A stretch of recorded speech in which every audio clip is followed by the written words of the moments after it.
So, hello everybody, good morning, good afternoon, good evening. Welcome to the third day of our two overlapping conferences, the 7th Annual International Conference on Communication and Management and the 3rd Annual International Conference on Education, with a panel entitled Multidisciplinary Approaches to New Media Technology that will take place from 11 to 2 o'clock time in Greece.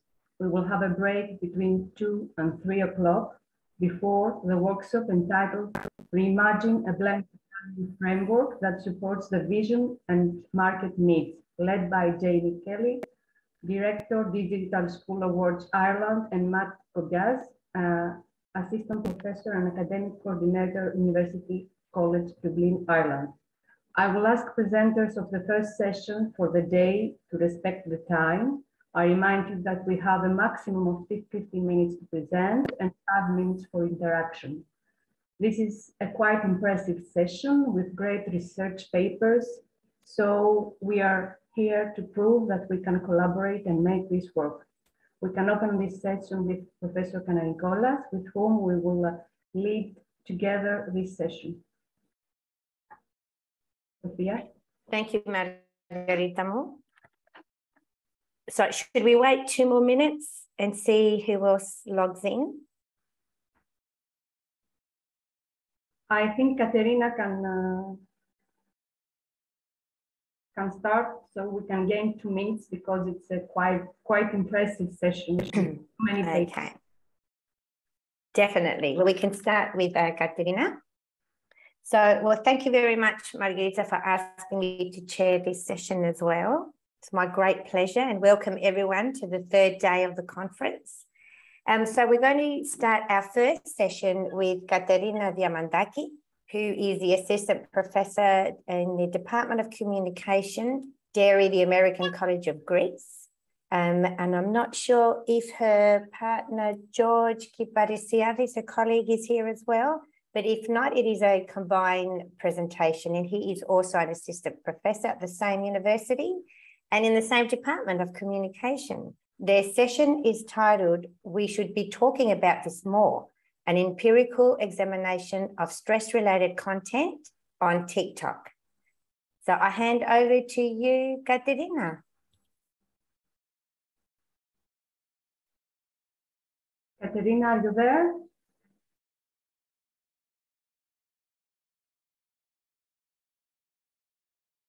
I can see Katerina, but I don't know if I can see Katerina too. Able to respond. If there is a problem with connection or something. Katerina, if you can hear us, would you like just to respond maybe in the chat? She's unmuted at least. Maybe we can start with if Katerina has a problem with Niklia. No, or should we go? Hello? Yes? Hi, everybody. Shall we wait for Katerina to respond, or maybe Sally? We could go with Shelley. We could start Shelley's session. Yes, right. Shelley, are you happy to go up next? Sure, I can do that. Awesome. Well, Shelley is an assistant professor in organizational management at the Crandall University in Moncton, Canada. I've never even heard of Moncton. And her session is titled Adult Third Culture Kids, ATCK's Journey to Belonging Through Blogs and Podcasts. Okay, can you see my PowerPoint? Shelley. We can, but I'm wondering whether you'd like to, because we're looking at in presenter view at the moment. Oh dear. Okay, one moment. Sorry about that. That's okay. Okay, can you now see me regular mode? No. Oh dear.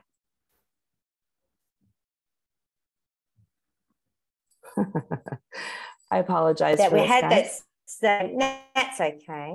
Did you want to? Yeah, I was going to say try again. Try again. I'll start your 15 minutes from when you can share your screen. All right, let's try this again. Hopefully it works. because I do need my presenter mode. Ah, beautiful. Perfect. So Shirley, I'll let you know when there's about 3 minutes left, if that's okay. Okay. All right. Can you see my presenter mode or regular mode?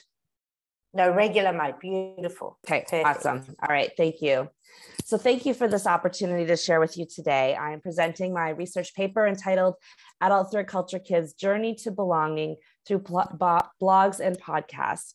As Sophie mentioned, my name is Shelley Lyons and I serve with Cradle University in Moncton, New Brunswick, Canada. I'm on the almost the far east coast of Canada.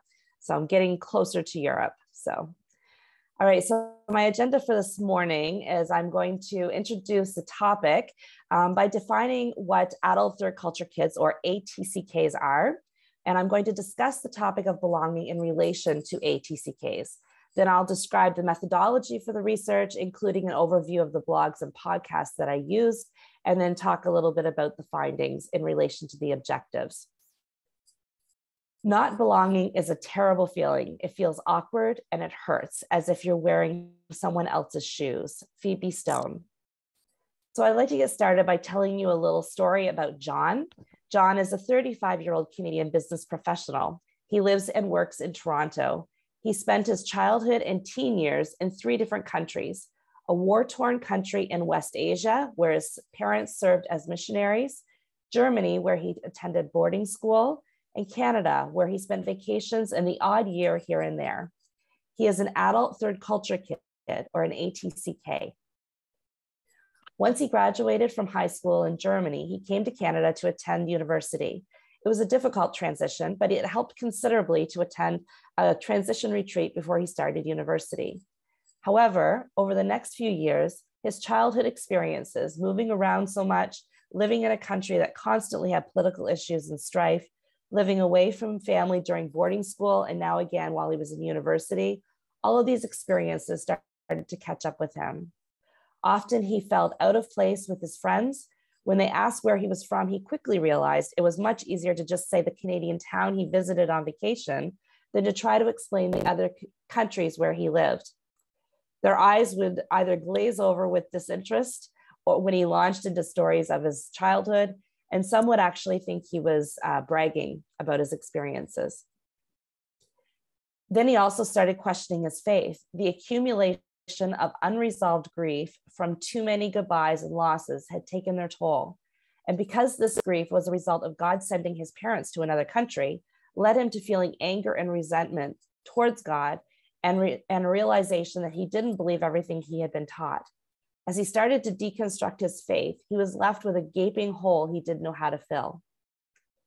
So then as he finished university and began his career in the corporate world, these issues started to bleed from his personal life into his professional life. He often felt unrecognized and underappreciated for his skill set. He spoke multiple languages, some of which could be valuable with the customers that a multinational company serves. He knew how to navigate multiple cultures and had an insider knowledge about some cultures, which could help any company with a diverse employee base. However, because he did not look like he would know these things, organizations often did not know he had these skills. In addition, because of his mobile childhood, John had never learned to stay in one place very long. In fact, since he had left university, he had lived in 3 different parts of Canada and even did a stint in Germany where he had attended boarding school. Every 3 to 4 years, he would feel like he needed a change and would find a new job and pack a suitcase and take off. He didn't mind the change as he was never one to put down roots. So he also was able to adapt to any situation and able to blend into any group of people. Some people would even call him a chameleon. So what are the issues here? Well, he's a skilled person, experienced in languages, speaks multiple languages. He's adaptable, easy to get along with. John must be living his best life, right? Well, John's story is fictitious. He's not an actual person. This is just a picture I found on the internet. But the truths highlighted here are not fictitious. Here is what we can draw from this story and why ATCKs can often struggle with their sense of belonging. So most people yearn for a place to belong, to call home. However, because of their high childhood mobility, home for ATCKs can be elusive or not tied to a geographical location. The question, where is home, can create confusion and angst for many ATCKs. They either have no answer or many answers to this question. Sometimes the ATCK's angst is exacerbated by the fact that the asker of this question does not understand or appreciate the ATCK's answer. This is due in part to the fact that home is often identified by ATCKs as wherever their family or friends are. In essence, home is tied to relationships and not a physical location. This can create two key challenges for ATCKs as demonstrated in John's story: rootlessness and restlessness. Many ATCKs struggle with finding a home in which to belong and people with whom to build relationships. To know and be known contributes to meaning in one's life. For ATCKs, they may find people with whom to spend time, but may not develop close relationships of knowing. This situation can be caused either by another person's perception of ATCKs or by an ATCK's lack of understanding of the cultural norms used to develop relationships, or because of their inability to form relationships as a result of accumulated past trauma and grief from saying goodbye too many times. If a sense of belonging cannot be cultivated, the consequences could be devastating for ATCKs, resulting in isolation, fractured or underdeveloped relationships, unhealthy restlessness perpetuating a potentially negative transient lifestyle, and mental health issues. So this leads me to my research question for this paper. How does the experience of writing blogs and producing podcasts for ATCKs contribute to an ATCK's own sense of belonging? My research objectives were to discover how the topic of belonging is covered in blogs and podcasts by ATCKs for ATCKs, and to explore how, by the writing of blogs and producing podcasts for other ATCKs, they can contribute to their own sense of belonging. My methodology was ethnography, and I used 3 different blogs and podcasts through purpose of sampling. My criteria for choosing were that they were written or produced by adult third culture kids with information for ATCKs, that they have existed for approximately 2 years with at least monthly postings, that they include discussions on the topic of belonging, and that they discuss the author's own personal experiences and reflections. The 3 that were chosen also represented a variety of ages, genders, and styles, and I used a thematic data analysis. The 3 blogs and podcasts I chose were by Michelle Phoenix, Christopher O'Shaughnessy, and Megan Norton. I just want to give you a little bit of details about these 3 writers. So Michelle Phoenix is a writer, speaker, teacher, and mentor of ATCKs. She was raised in France as a missionary's kid and carries both American and Canadian passports. Her first blog post was in 2005, and she continues to post entries up to this present time. Her posts are a mixture of personal reflections, humorous thoughts, and topics relevant to ATCKs. She writes with vulnerability and openness, and no topic is taboo. Her worldview is Christian and is reflected in her writing. And in 2025, she launched her podcast, Pondering Purple. Episodes are drawn from her articles and blog posts and are focused on providing information and support to ATCKs, TCKs, and people who care for them.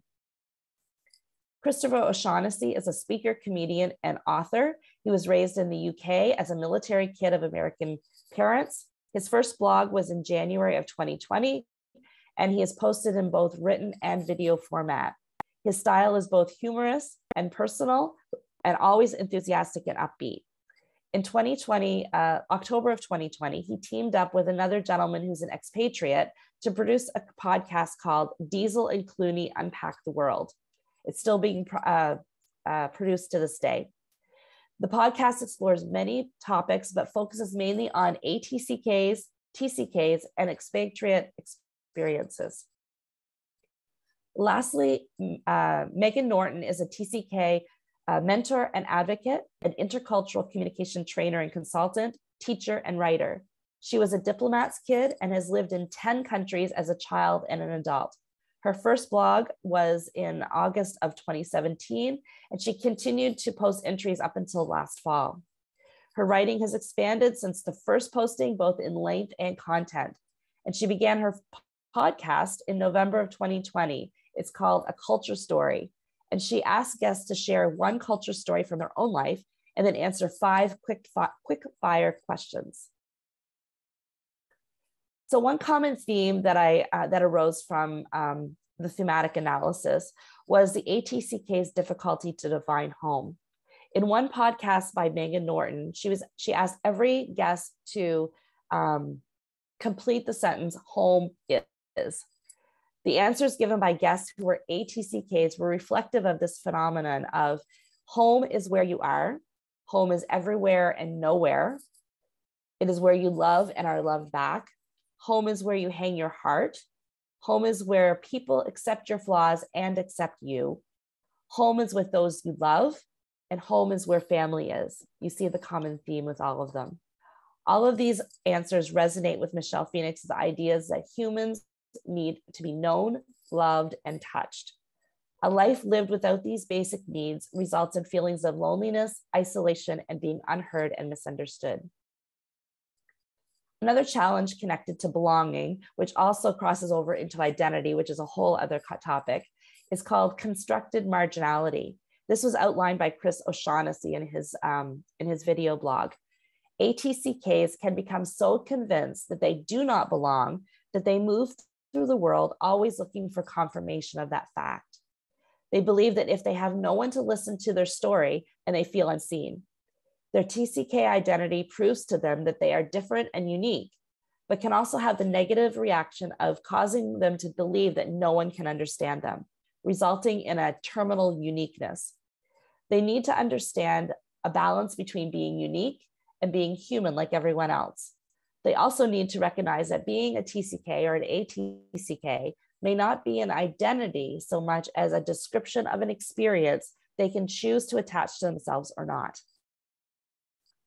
Most of the strategies that they offered, all 3 of these blog writers, offered to cultivate a sense of belonging that center on shifting the focus from oneself to others.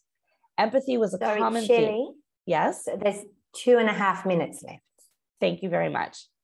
Empathy was a common theme throughout all 3 blogs and podcasts, understanding that loneliness is not unique to ATCKs, and showing empathy for others and their struggles can increase connection and build relationships that they're needing to add to their own sense of belonging.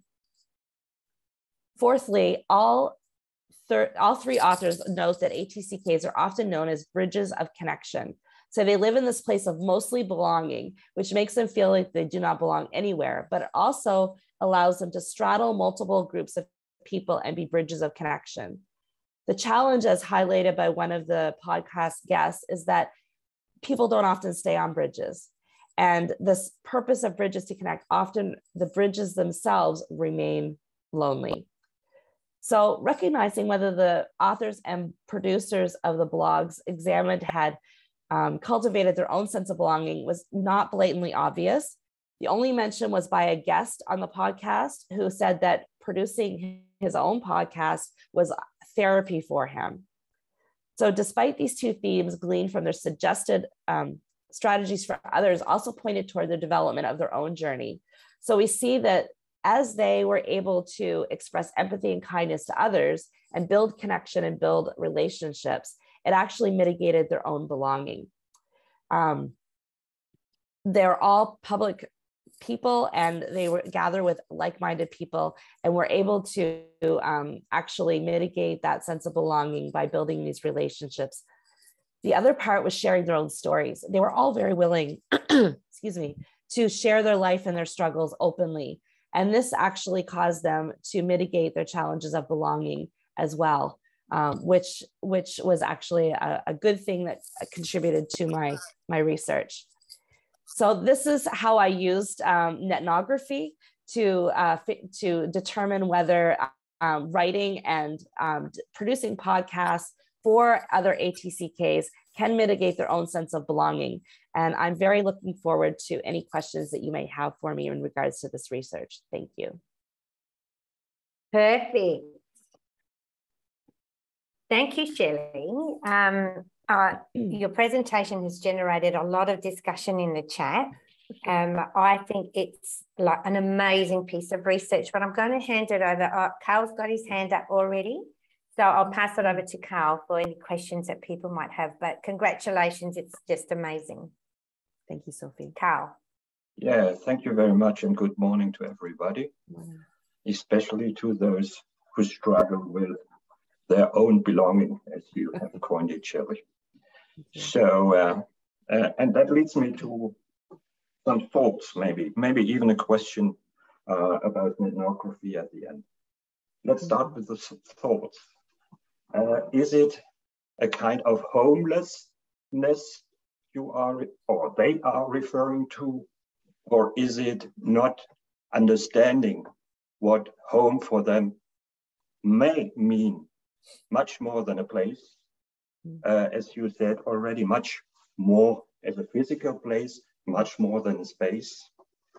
So, for example, I know people that define their dashboard as their home, which connects to ethnography, maybe. And the other thought was home versus community. Because what you can do, what they did in their therapeutic way of blogging, writing, it's for me, it sounds like a kind of a group therapy almost. Yes. So question is, maybe it's more about community, and belonging is essential for community. And it's even, if you use the definition or the thoughts of Zygmunt Bauman, it's even not this romantic home community, but it also has conflicts and all that stuff. So that leads me to my question, finally, at least. So when you are talking about ethnography, in my opinion, you should go further with, because for me, it sounds like a text analysis just with pieces from blogs and podcasts. But ethnography gives you also interactive data.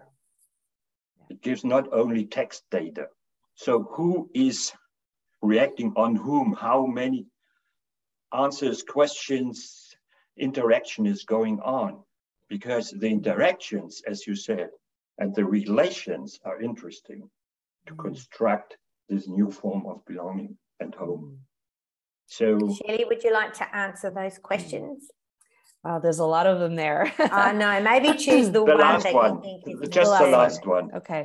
Yeah, I definitely would agree with you, Carl, to go a little further with that. I went just with the blogs and podcasts. The nice thing was with the podcast, one in particular, they had guests on who were other adult third culture kids. So you did see that, excuse me, interaction that you're referring to. And from that, I was able to glean a lot more than you would just from listening and reading the blogs and podcasts. Maybe in a further paper, that is where I will head. I know there's quite a few different online platforms and forums that adult third culture kids do gather. And that would be actually an excellent place to gather some of this information. Thank you so much for the suggestion. Thank you, Shelley. Does anyone have another quick question? We have about a minute left for question time. Carolyn, I can see you might have something or a comment.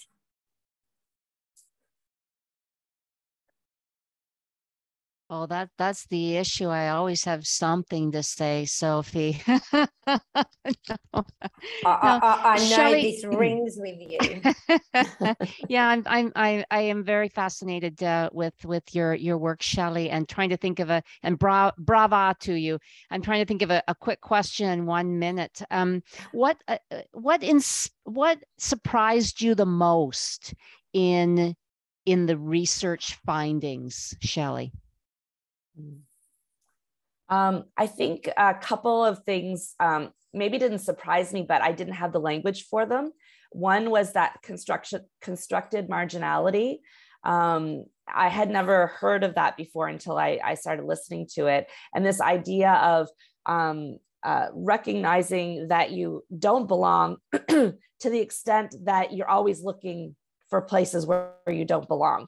So, excuse me, in a sense, taking more upon yourself than really what is actually there, and almost setting yourself apart so much more than you actually already feel. So that idea of constructive marginality was a new one for me, although I say a new one, a new language for me, although I had witnessed it in the years that I have been an ATCK practitioner anyway. So having language to say that, and also the highlighted of the unresolved grief, the accumulated unresolved grief that actually will contribute to that challenge of not belonging. So yes, thanks, Carolyn. Thank you both, and thank you, Shelley, for that wonderful answer too. And I encourage people, if anyone wants to find out more from Shelley's amazing research, just to connect during the breaks. Thank you. Thank you. Thanks, Carl and Carolyn as well. Catalina and George, are you ready to present? Yes, yes, we are. I'm so sorry. This is my mistake. I had noted down 11:30. We joined earlier, thinking, okay, let's see everyone. No, that's absolutely fine. We are ready when you are. I've already introduced you when you weren't in the forum. This is horrible. This is not embarrassing at all. So not horrible at all. Not horrible at all. So just the title again. Is disrupted the whole program? No, not at all. Not at all. We're very flexible. We should be talking about this more. An empirical examination of stress-related content on TikTok. So really excited to find out more about this. Good. First of all, let us say good morning to everyone and welcome to our presentation with this title. Myself and my colleague, Dr. Kiparisiadis, will be presenting this study, and would like to thank you all for coming here today and for making this conference come true and unite us over distance. And a special recognition to Dr. Kefalaki Margarita for the effort she puts every year into organizing this amazing gathering. Now, the problem that set in motion this study was the well-evidenced rise of anxiety and stress levels around the world. Now, stress and anxiety are often described as the health epidemic of the 21st century, signaling an unprecedented global mental health crisis, and a problem that is highly prevalent in the US, in Europe, and other parts of the world. Statistics, data, and reports show that young adults in particular, those belonging to the so-called Generation Z and Y, are the most vulnerable demographic when it comes to stress. And this as a result of various causes that range from college life issues, worries about their future, financial worries, as well as the use of social media and technology as such. Some statistics are staggering. Anxiety and depression continue to be the most common mental health concerns, with, did you know, 1 in 3 adolescents meeting the criteria for anxiety by the age of 18. In the UK, young adults spend 6 hours per day stressing about various concerns, while in the US, 90% of people between 18 and 21 have experienced at least one physical and emotional symptom in the past month. An interesting study showed that young adults say, I'm fine 14 times a day, or a week, sorry, but they only mean it 90% of the time, something which is also described as the I am fine autopilot. To add to this, 7 out of 10 Europeans say that they do not receive the psychological support they need, and they have difficulties in their daily lives. At the same time, we are witnessing a growing trend of individuals turning to TikTok and social media for advice and for looking for information about stress coping methods. Young adults report that they are more comfortable discussing their emotions on social media and online forums than with their friends directly. Studies of stress and mental health related content on other social media platforms, primarily Twitter, Instagram, Tumblr, and YouTube, show how these popular platforms are being used for informal mental health communication by lay people, afflicted individuals, and experts alike. Now, there is also research evidence that shows the numerous benefits that social media can have for those seeking for mental health advice. Social media and online support groups and communities provide users with informational, emotional, and self-esteem support, as well as with a sense of empowerment and a sense of community, which can be very beneficial to their psychological well-being. Well, it is true that the internet has really changed the way people access mental health information and how they search for support and understanding and interaction with peers in similar situations. Now, TikTok in particular, arguably the most popular social network at the moment, especially among Generation Z and Y, has seen an incredible number of users who are creating, disseminating, and consuming mental health content. The platform is being used for information sharing, advice, personal narratives, and discussions about symptoms, effects, challenges, and therapies related to mental health issues. Whether this can be seen as a positive strategy to cope with stress by expressing their feelings and enjoying the support of followers is something to be seen. But what we know is that social media can help reduce stress under certain circumstances, as was the case during the recent pandemic. But what is it in the platform that has turned it into such a flourishing environment of content production? TikTok, as you probably know, it's a video sharing social software platform of Chinese origin and of global reach, which has seen a meteoric rise over the last 3 years and is forecasted to have 1 billion users in 3 years from now by 2025. And much of its success is owed to its platform-specific features, characteristics, or to use a better word, its affordances. Now, TikTok is very simple, quick, and intuitive. It's just easy to use.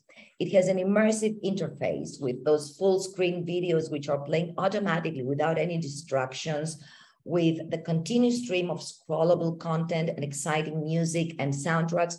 All these features afford an immersive experience, which encourages immediate gratification of the positive reinforcement type. Some also say that it resembles the effects of dopamine, or even call it the anesthetic effect. TikTok is primarily a prime site for content production and content dissemination by individual creators and communities, which appropriate the platform's technical features, such as video editing, closed captions, filters, and effects, all of which encourage content production, as well as content virality, since one of the dynamics of TikTok is replication and imitation. Most importantly, it is its renowned algorithm. Its strategically designed algorithm is one of the greatest causes for its success. It is the algorithm that personalizes, recommends, curates, selects, and prioritizes content, thus determining and not merely mediating interaction, visibility, and popularity on the platform. So TikTok has two very important pages, both of which are algorithmically driven. The For You page, which is the personalized feed of videos, and the Discover page, which is where trending topics are being featured via hashtags. All these features create a veritable attention and visibility economy, since creating viral content is the only way to have visibility on TikTok, based on its recommender system, which does not look at followers, but looks only at the performance of individual posts. This is basically how it works. So basically, when a video is posted, then the algorithm will push it to certain viewers, and based on its performance, its engagement metrics, and whether it is liked or not, then it will be further pushed to even more viewers. These are some two screenshots of these two important pages on TikTok. Now, regarding the study, it is in this context that we conducted our exploratory study of TikTok, investigating the use of the medium as a source of mental health information. In particular, we looked at the most popular stress and anxiety-related TikTok microvideos posted between June 2022 under the hashtag topics of stress, anxiety, and stress management. While TikTok-based research has been rapidly expanding over the last 3 or 4 years, studies of mental health discussions on content on this platform are really very few. So several research questions guided our study. The first one looked at the site of production. So who are the creators? What is their identity? Who are they? How do they present themselves? Questions 2 and 3 looked at the media text, the actual content of the micro videos, looked at their purpose, their type, their format, their textual and visual and stylistic features, as well as their tone of voice and their engagement metrics. And the last 2 questions looked at stress and anxiety, and in particular, the causes, the symptoms, and the coping strategies as reported in the analyzed videos. So we gathered a data set of 150 user-generated TikTok videos under those 3 hashtags, and all of which were content analyzed, as well as the creators' accounts that were analyzed using a code book of 14 inductive and deductive coding categories. The scheme was piloted with an initial analysis of 10% of randomly selected videos. Reliability was ensured through by having all the posts coded by 3 independent coders. Data analysis is largely descriptive, but also informed by a conceptual framework which draws from these areas or fields or areas or topics of social media research.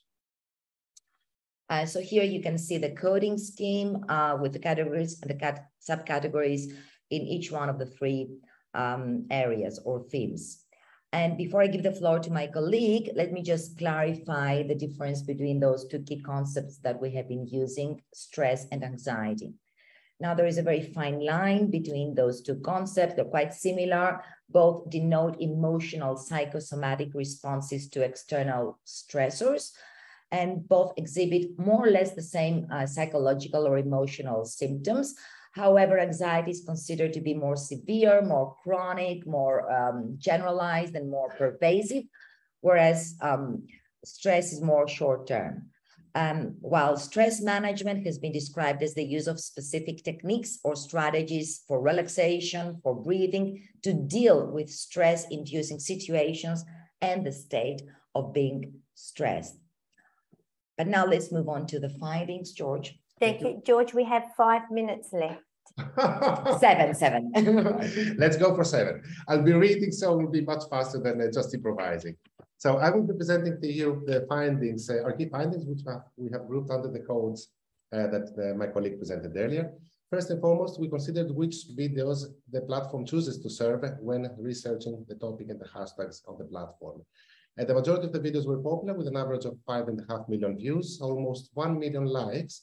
And most of them were quite recent, coming from the past 6 months, having been uploaded in the past 6 months, and mostly in English, of course, as we expected, due to the settings of the platform we used to draw them. Next, we examined the profiles of the creators. The basic demographics of the users that had uploaded stress-related content matched the profile of the average TikTok user, being 64% female and belonging to the younger end of the scale. We did expect to see videos submitted by professionals, such as psychologists and other mental health practitioners, and this constituted 37% of the videos we examined. For most of these professionals, stress and mental health were a recurrent theme for their content. The creators are also very active, as over 3/4 of them have uploaded more than 100 videos on the platform. Focusing on the professionals, the majority presented themselves as life coaches at 23%. Another 30% of the creators presented themselves as healthcare practitioners, such as doctors and psychologists. These professionals promote their videos with the use of hashtags that allow discoverability. So we were not surprised to see them use a large number of them, on average 6.5 hashtags per video, compared to the 4.7 by the average users. The videos by the professionals, were also lengthier at 32 seconds on average, compared to the 20 seconds of the average users. And despite the fact that the professional content was not very different in tone of voice and the content itself from the average users' videos, they had much less engagement. They got much fewer views, half of likes and comments, and 60% fewer shares. In regard to the videography, the vast majority of the videos were shot indoors, primarily at home, which matches the homemade content character of the platform, but it can also be attributed to the COVID-related conditions that prevailed at the time that we examined. In TikTok, the sound is very important. It can be used as a search tool for other videos that feature the same audio. And this is a means of connecting between users. Accordingly, the stress talk, only 39% of the videos by the regular users featured the original sound, a number that climbed to 73% for the professionals. As expected, the videos by the professionals also tended to feature a voiceover, whereas a third of the other videos featured only a music track. We would like to note here the use of text in almost all of the videos, which clarified the video content, gave captions, or provided additional information. Considering that the primary TikTok audience for the younger scale is called the mute generation because they have their smartphones on mute, the ringtones on silent, and text on video is very important to clarify the information, as sound alone will not do the trick. Another aspect of the videos we examined is, of course, the hashtags. As mentioned, the videos featured on average 5.4 hashtags, and these were primarily related to stress, anxiety, and other mental health concepts. Prominent among them was the FYP hashtag that you can see on the center right of the screen. This stands for You page, and it is used by users because they wrongly believe that it will boost the viability of their content. Let's move on to our analysis on the stress-related content of the videos. As discussed, we considered different aspects: sources, symptoms, and solutions. Only 1/3 of the videos mentioned sources of stress. Primary causes were social anxiety or the anticipation of a challenging event. For the younger creators, stress was associated with family, school, and personal appearance. Work was also mentioned in a few videos, primarily those uploaded by the millennials. Only 40% of the videos discussed symptoms of stress and anxiety. In most cases, they were discussing a combination of physical and emotional symptoms. High in the list were panic attacks and adrenaline rushes, as well as its direct opposite, melancholy and depression. Changes in sleep patterns, difficulty to concentrate, skin problems came up frequently too. A quarter of the videos also offered some form of advice. 72% of the videos by professionals and 38 by those of the average users offered advice, primarily recommending some form of physical exercise. Meditation and mental exercises were also high on the list, as well as hobbies, socializing. Surprisingly, maybe only one professional proposed counseling. It is worth noting here that none of the solutions proposed were supported by any scientific evidence of proof. In fact, one of the most recommended solution was ice cold showers, which can actually result in a heart attack, scarily so. So we would also like to briefly touch upon the tone of voice and the look of the videos. In alignment with the platform, the tone of voice is primarily positive and upbeat, words like friendly, casual, playful would describe it. And for the professionals, we also came across descriptions such as serious, authoritative. The videos are sought almost in the majority as selfies, the video held in the vertical mode and at arm's length, which is the way we are consuming the TikTok content as well. And this can result in an intimate proximity between the creator and the user that enhances rapport and affinity. At this point, we would briefly like to touch upon a special type of videos that were featuring prominently on our list, the ASMR videos, and this stands for Autonomous Sensory Meridian Response. It's a continuation of the satisfactory videos on YouTube, and these are videos that cause a pleasant tingling feeling to the viewer. These videos rely on calming sounds, repetitive motions, or soothing actions, such as a woman making calmly tea or a hand squeezing a stress ball. As an example, the creator of the video on the left is plucking the stress away from the viewer, using her fingers and the soothing pluck, pluck, pluck sound, which strangely works. To recap, our main findings are summarized on the slide. You see, first and foremost, stress affects everyone, as indicated by the fact that the profile of the stress survivor on TikTok matches the average platform user. Currently, there is a large amount of stress-related content supplied by both certified professionals and average creators. The platform users, however, relate much more with their peers, as indicated by the engagement metrics of these videos. TikTok can serve multiple purposes in the discussion around mental health. It is used to share experiences, solutions, and the support, but most interestingly, it can act as a curative agent itself with stress-reducing and calming content.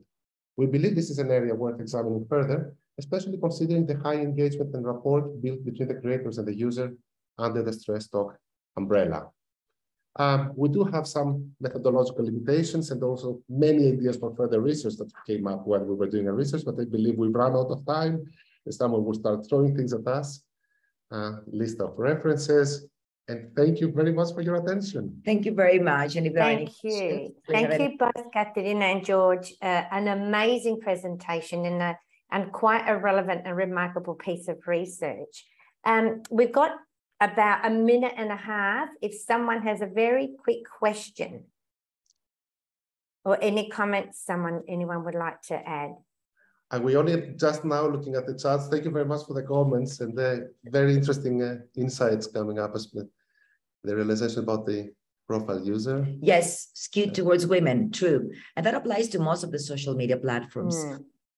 Interestingly. Oh, wonderful words. Thank you very much for the feedback. Thank you. Thank you very much. And again, I encourage people, anyone who has any further questions or comments, to actually approach George and Catalina in the break. So thank you so much. That was really, really interesting work and seriously very relevant in today's educational environment as well, because this is what we're dealing with and this is the source of information that young people go to, and sometimes it's not always the right source.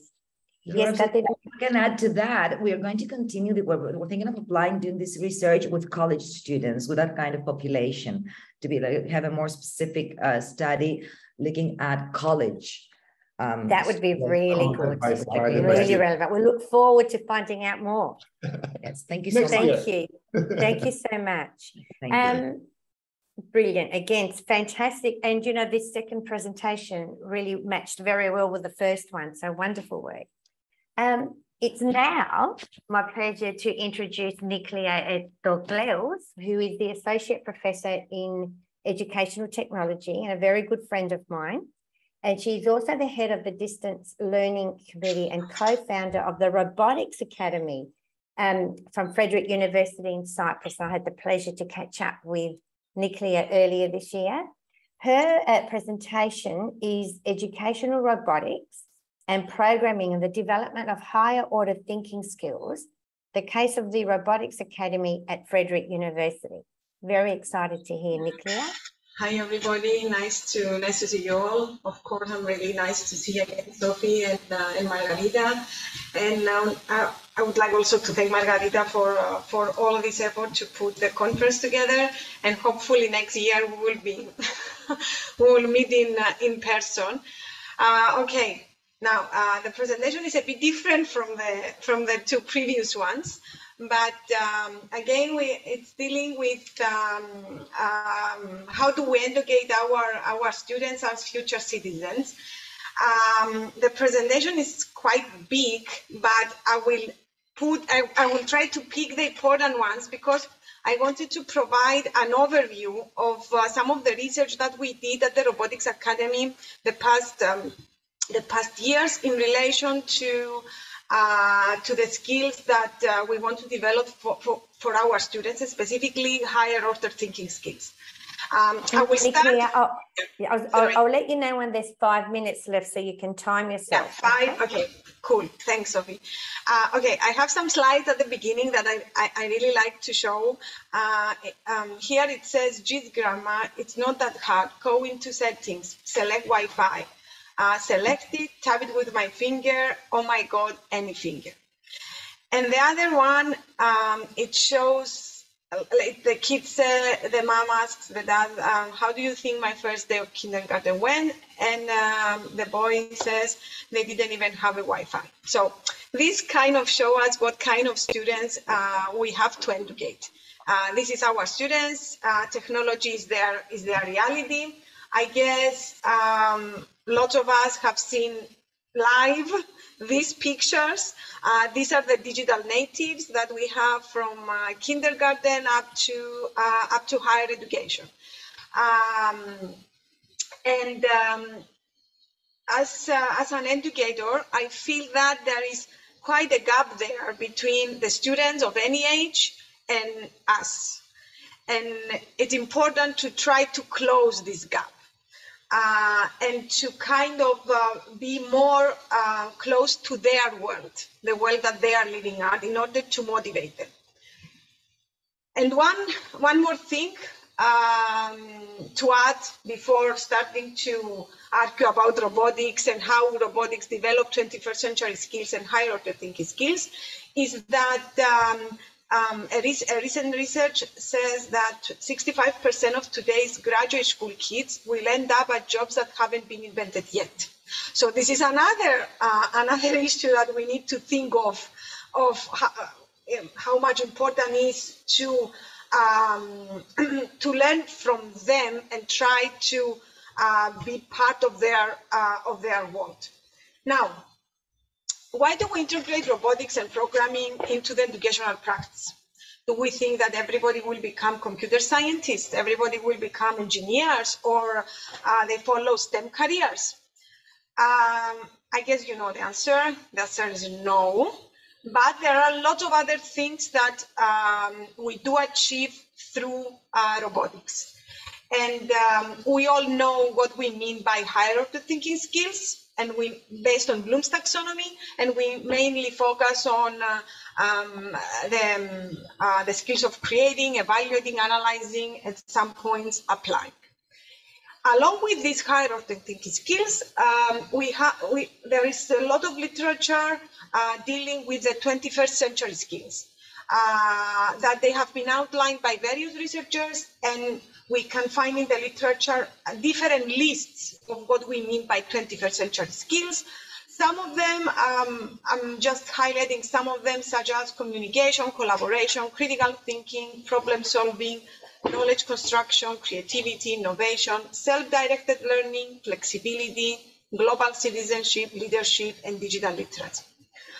And another term that has been going around the past few years, these are the transversal skills.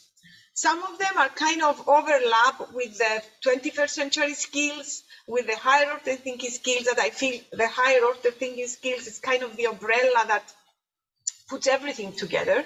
Based on UNESCO, we have these 6 skills here. And of course, I'm pretty sure that all of us came across the term of soft skills as well. So I guess you understood that we are not focusing on knowledge, just knowledge construction, but skills that we need in life. Coming to technology, we know that it plays a crucial role in developing these skills. And actually, based on our experience, educational robotics can provide these challenges and opportunities in order to help our students develop the skills. Now, what is the context and the environment that we want these tools to be integrated in order for the higher order thinking skills to be developed? And how educational robotics can contribute to the development of these skills? And the Robotics Academy that we have at Frederick University, it's an educational research unit that it has been it's been established 10 years ago, almost 10 years ago. You will meet a colleague of mine, Rafaela, in her presentation later on. We've been together in this initiative since the beginning. So, in the presentation, I'm trying to present three research activities that has been conducted the past years via the Robotics Academy operations, and we try to examine how creativity skills are developed based on the concept of higher order thinking skills, 21st century and transversal skills, how creativity skills are developed, how problem-based learning skills are developed, and we also try to examine skills such as self-esteem, self-perception, and social adequacy in students with learning disabilities, because this is another group of students that we shall not forget. Now, let me lay a little bit out the theoretical background and how do we approach robotics at the Robotics Academy. There are two philosophies, robotics as a subject matter and robotics as a cognitive tool. When we're talking robotics as a subject matter, it's like we teach maths, we teach Greek, we teach English. And we feel that this approach it's kind of limited. We just learn how to use the robotics package and program the robots. We go actually with the second approach, as you may understand, robotics as a cognitive tool. At this point, we learn with robotics. Robotics is a learning partner of the student. So robotics are integrated within a specific educational context in order to achieve learning objectives. So we need to learn about colors. We want to learn about shapes in maths. We want to learn about gravity and speed. How can we use robotics in order to achieve these learning objectives? So we go with this second philosophy. This is how we develop our exercises. Here I would like to say that robotics can be integrated in different learning environments, formal, non-formal, and informal, in various subject matters and various levels. And we tried actually almost all of them throughout this experience. Now, robotics, when we learn with robotics, and robotics is our partner, we apply the theories, the learning theories of constructivism and constructions, where we are learning by constructing. And this is the way of how we feel that we develop these higher order thinking skills, and of course, the 21st century skills.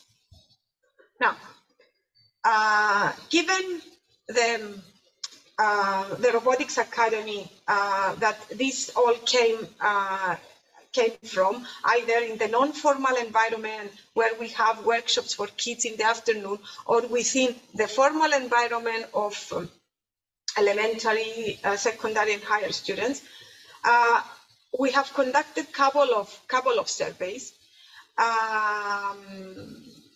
Okay. Here, this is another thing that it's important to have in mind, that in order to close this gap and come more close to the world of our students, we are applying the philosophy of learning by playing and building robots. And also we want robots to help us examine, explore, discover through construction and programming. This is another two approaches that we employ. So the first parameter in relation to constructivism, we learn by constructing. So we have the kids develop interactive thinking objects. They develop the robots.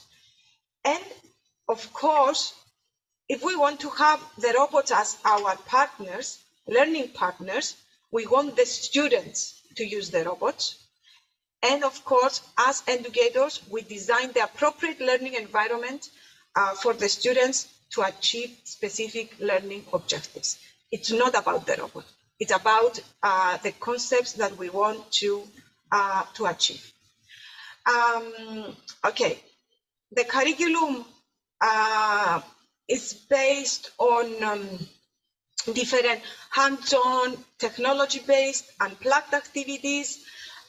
We use the grounds of gamification, project-based learning, and inquiry-based learning.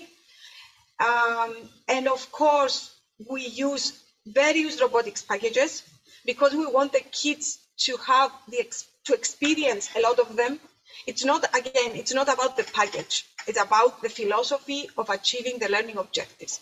And we want them to be able to experience different robotics packages. Now, having said all that, I will just go through quickly to the results of three main researchers. Okay, I saw the time, Sophie, thanks.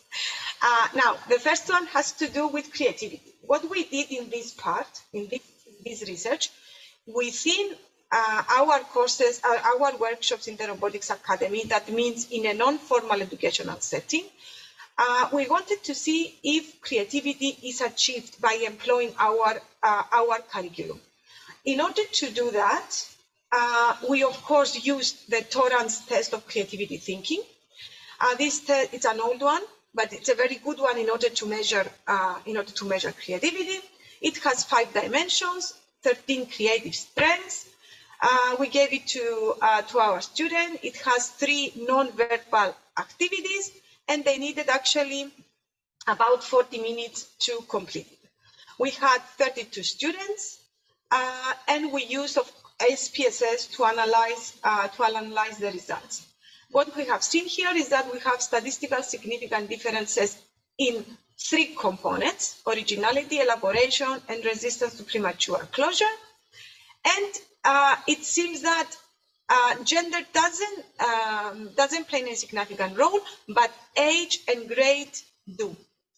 In all, again, in elaboration, resistance to premature closure, and creative strength. So this shows that early interventions are really important for our students to deal with this kind of activities.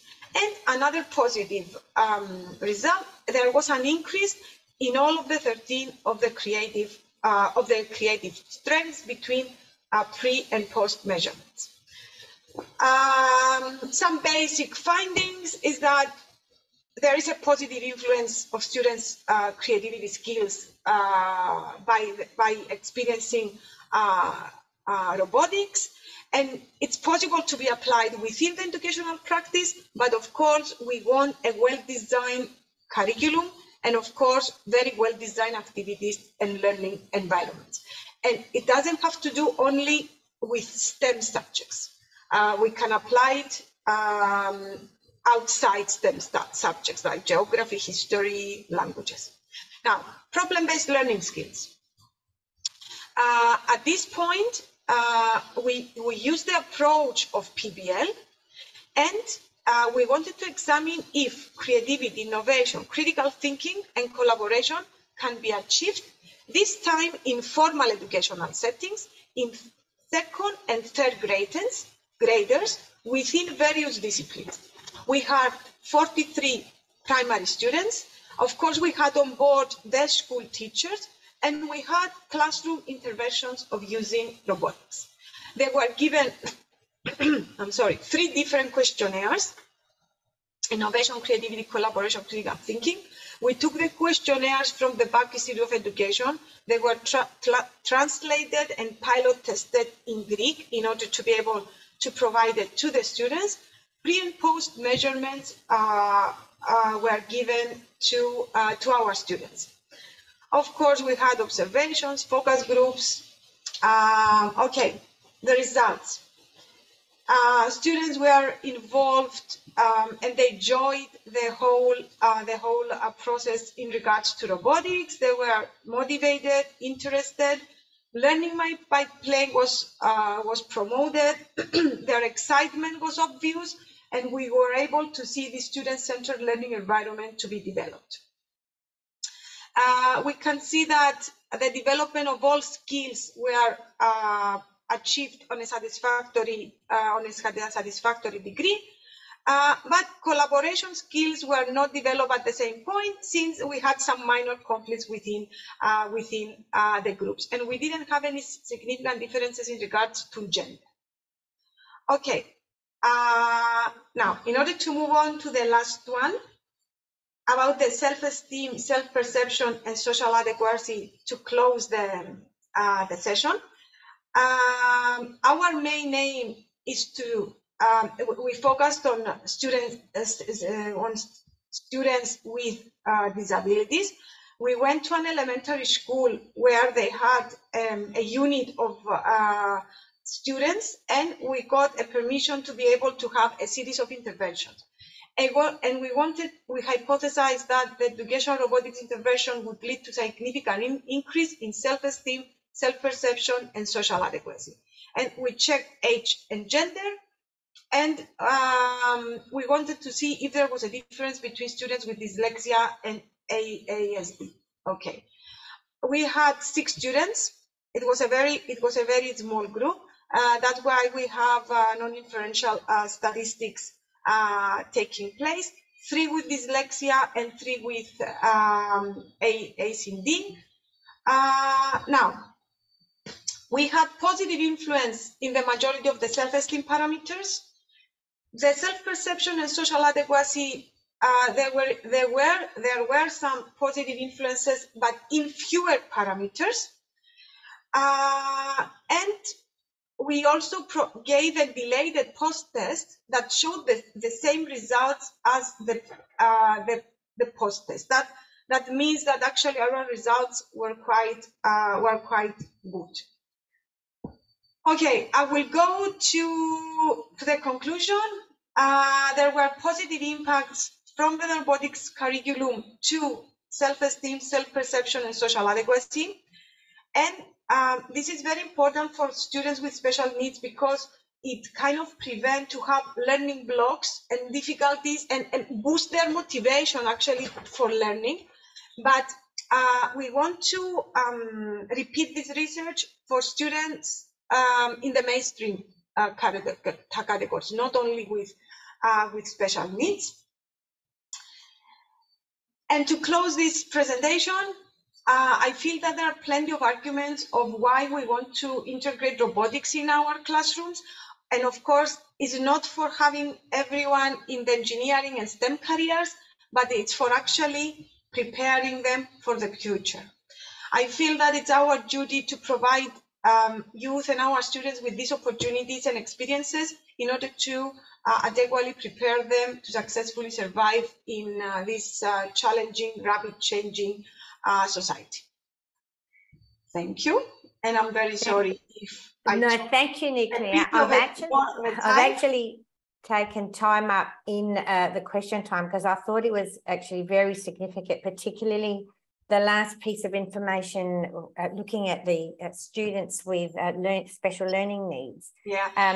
I agree with Margarita. I actually think this would be a wonderful workshop to participate in ourselves. It was just... Yeah, we talked with Margarita and before COVID, and we said that we would have this, but I guess maybe next year, Margarita, we will do our best. Yeah. And can I might just move on to Rafaela, only because it...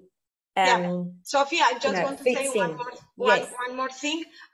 The studies, the two studies were in collaboration with two master students, Christos and Elena, just to mention the name of to acknowledge our master students. Yeah. Thank you. And I love when you say it's not about the robot, because there's so much more.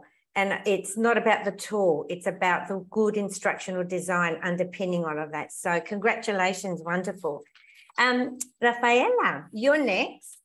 Yes. It is my incredible pleasure to introduce Rafaela, who I've known since she was a PhD student, actually. Rafaela is an instructional designer and a distance learning instructor at the Frederick University as well in Cyprus. And together with Niclea, who I know they work together very closely, she will be presenting her session on the effects of teachers' characteristics on their attitudes about educational robotics. So we're going to see the teacher's perspective now. So thank you, Rafaela. Thank you very much. Hi, everyone.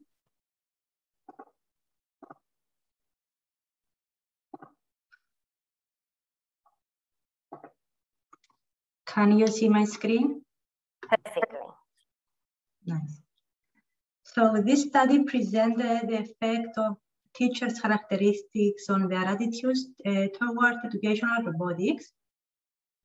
Just a minute, okay. Nowadays, learning environments need to get enriched with the modern cognitive tools.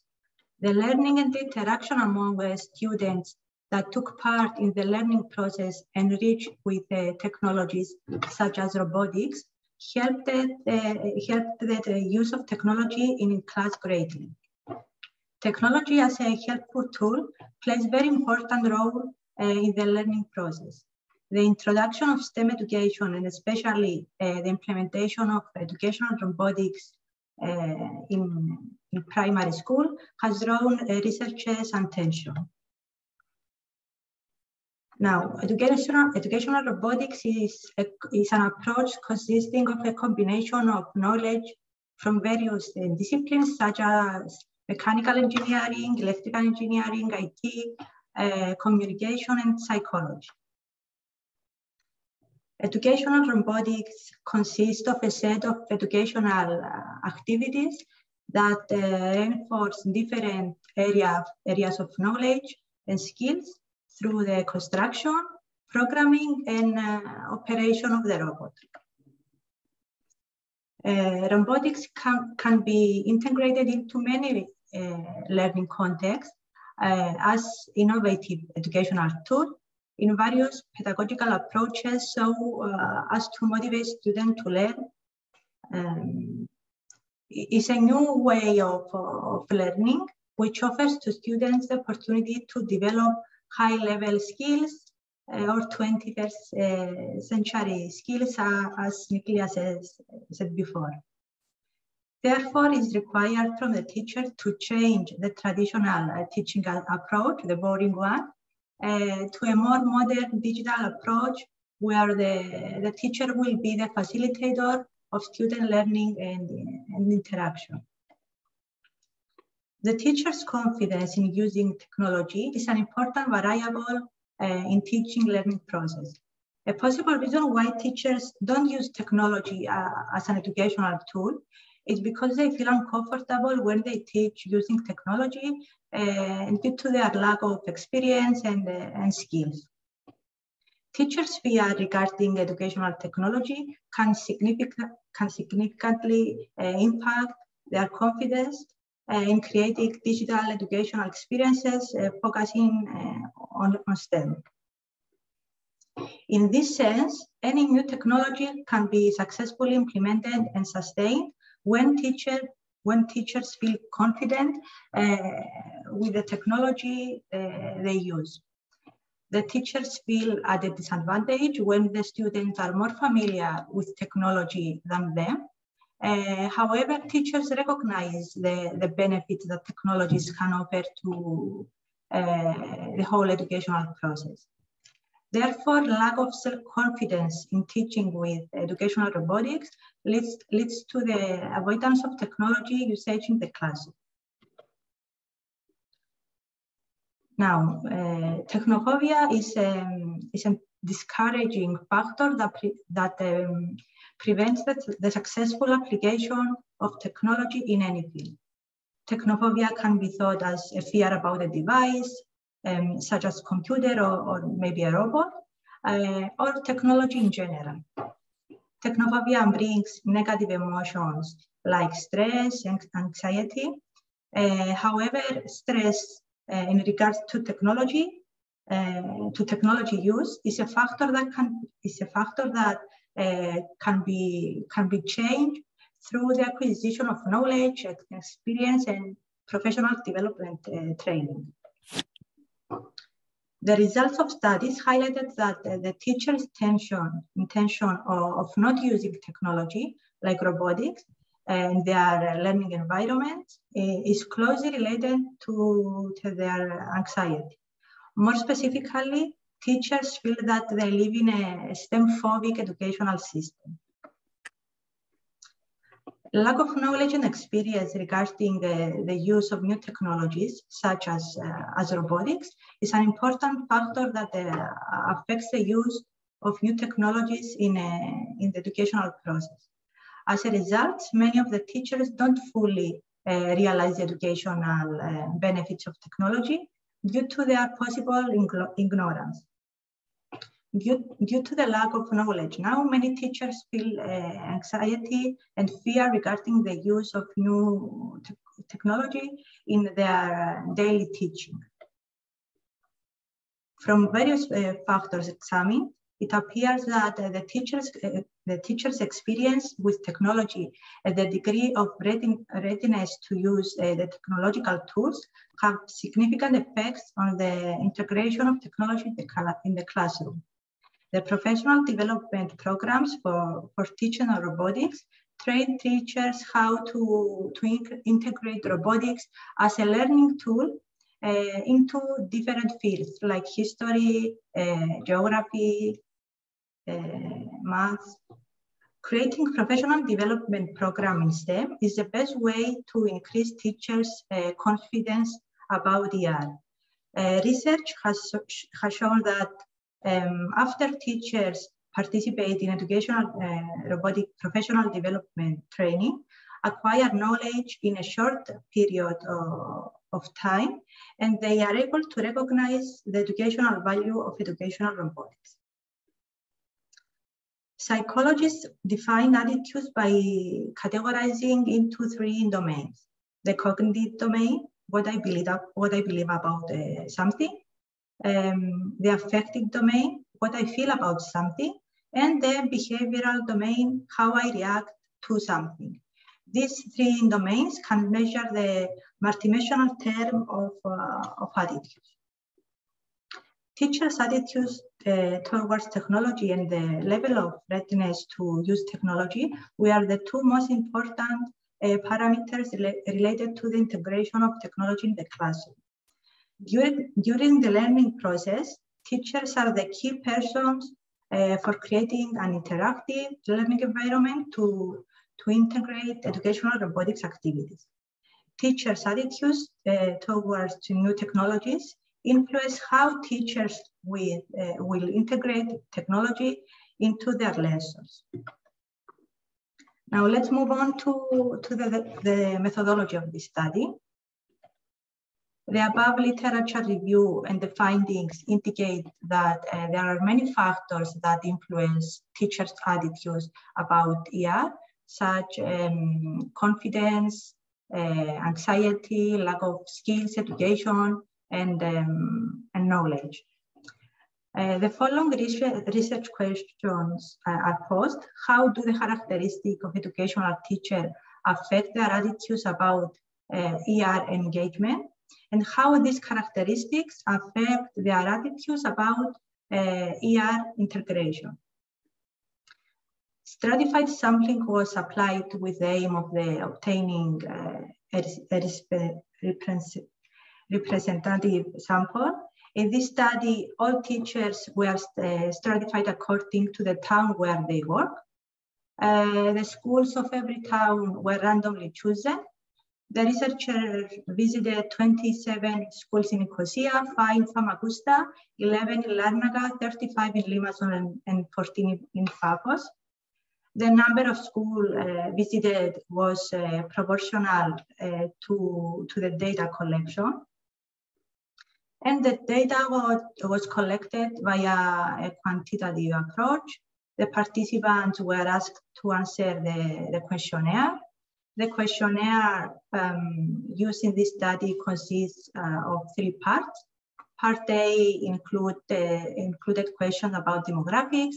Part B included questions about teacher confidence, anxiety, knowledge, skills, and education.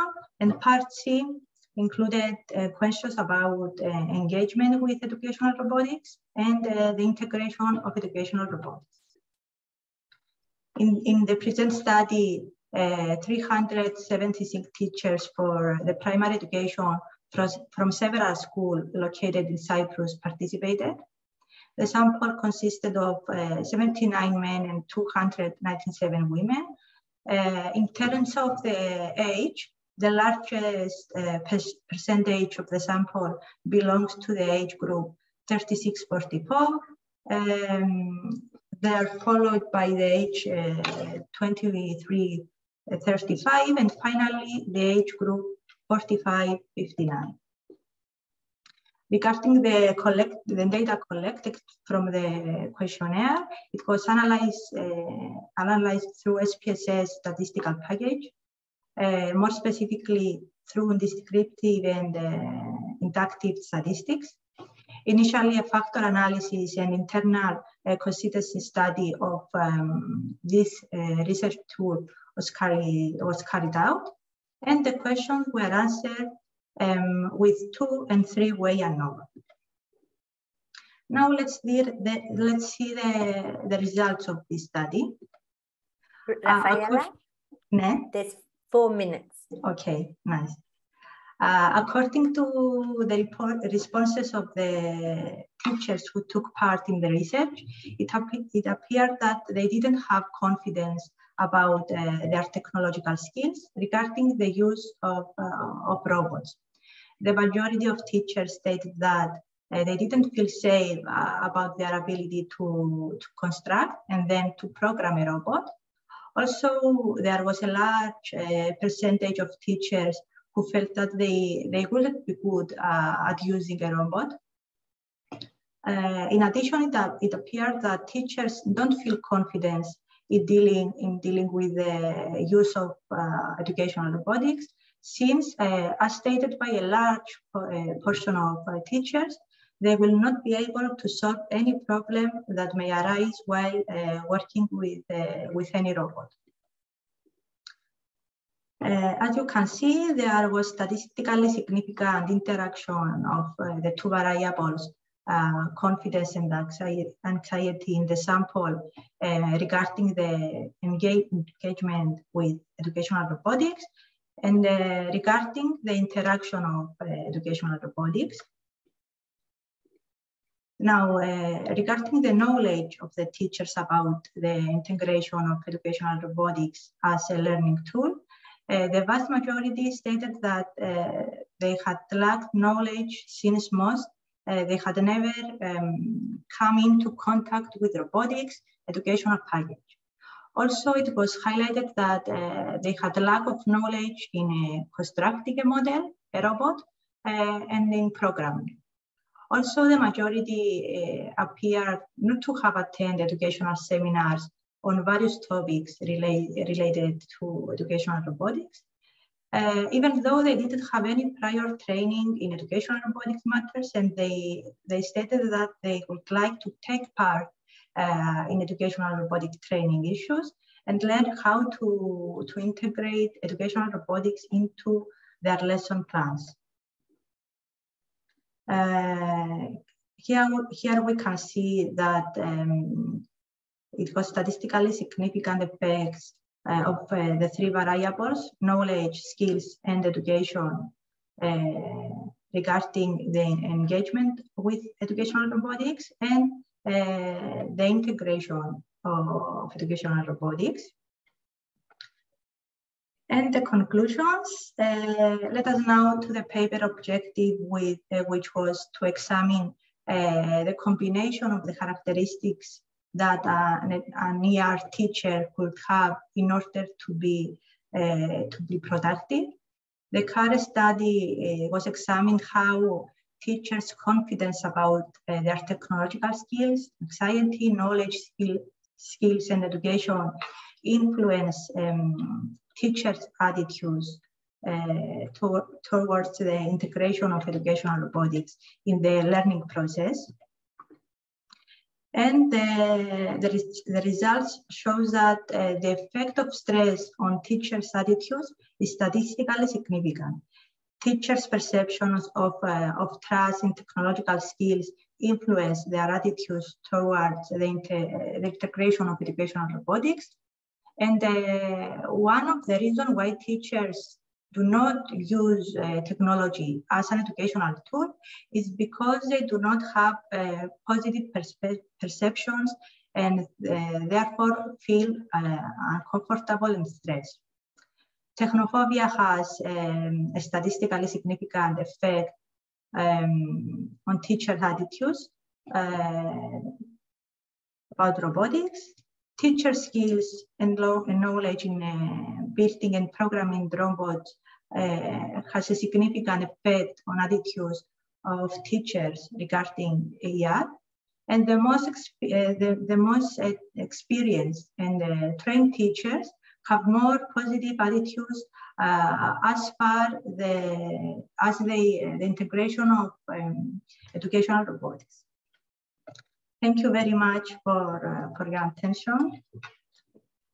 Thank you so much, Rafaela. What a wonderful presentation and a beautifully constructed research project. I found it really revealing that a lot of the literature that you were referring to was at the beginning of, our decades, or it was around about 2000, 2003, where, once everyone had lots and lots of anxiety about technology being introduced, and to think almost 20 years later, people still have that technophobia.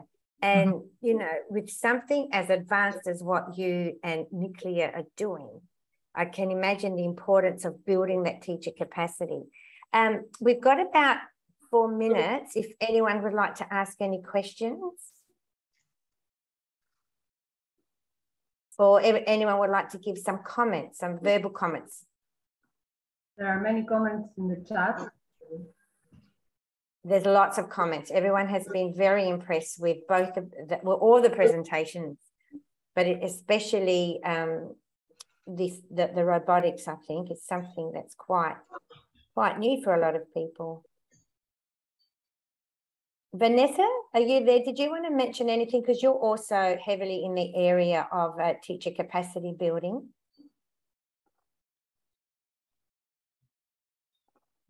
Oh, hello. Yes, sorry. Yes.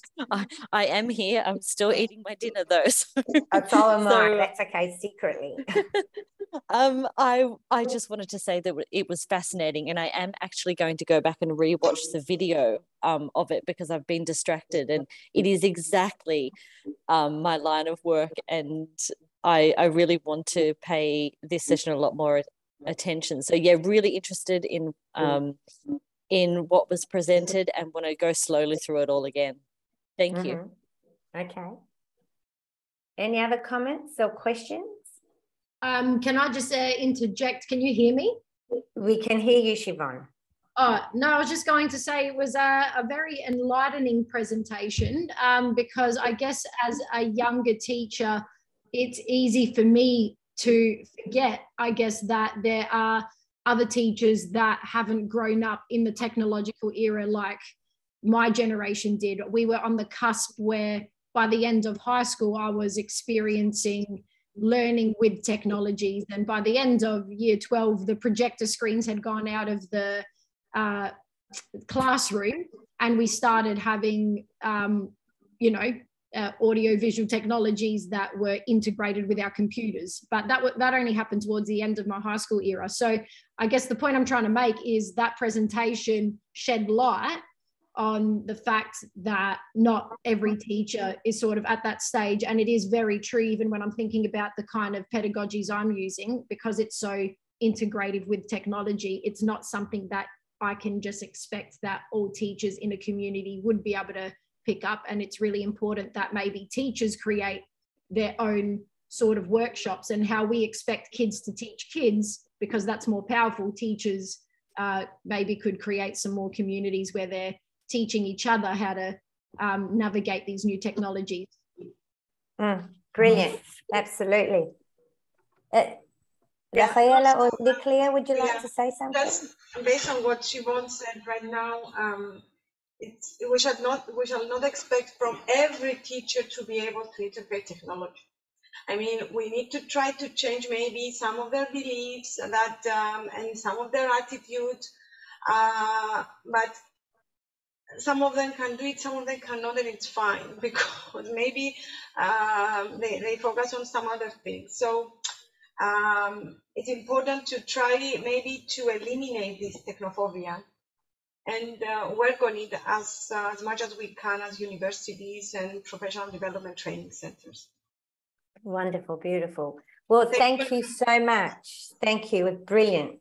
And we're on time. We're ready to move on to Yang. Is Yang here? Yeah, I'm not sure. So we can ask. And if not, we can go on with the next presentation. Absolutely.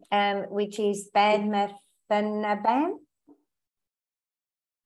Oh, Doctor, here we are. You're here. Yes, I'm here. Yes, wonderful, wonderful.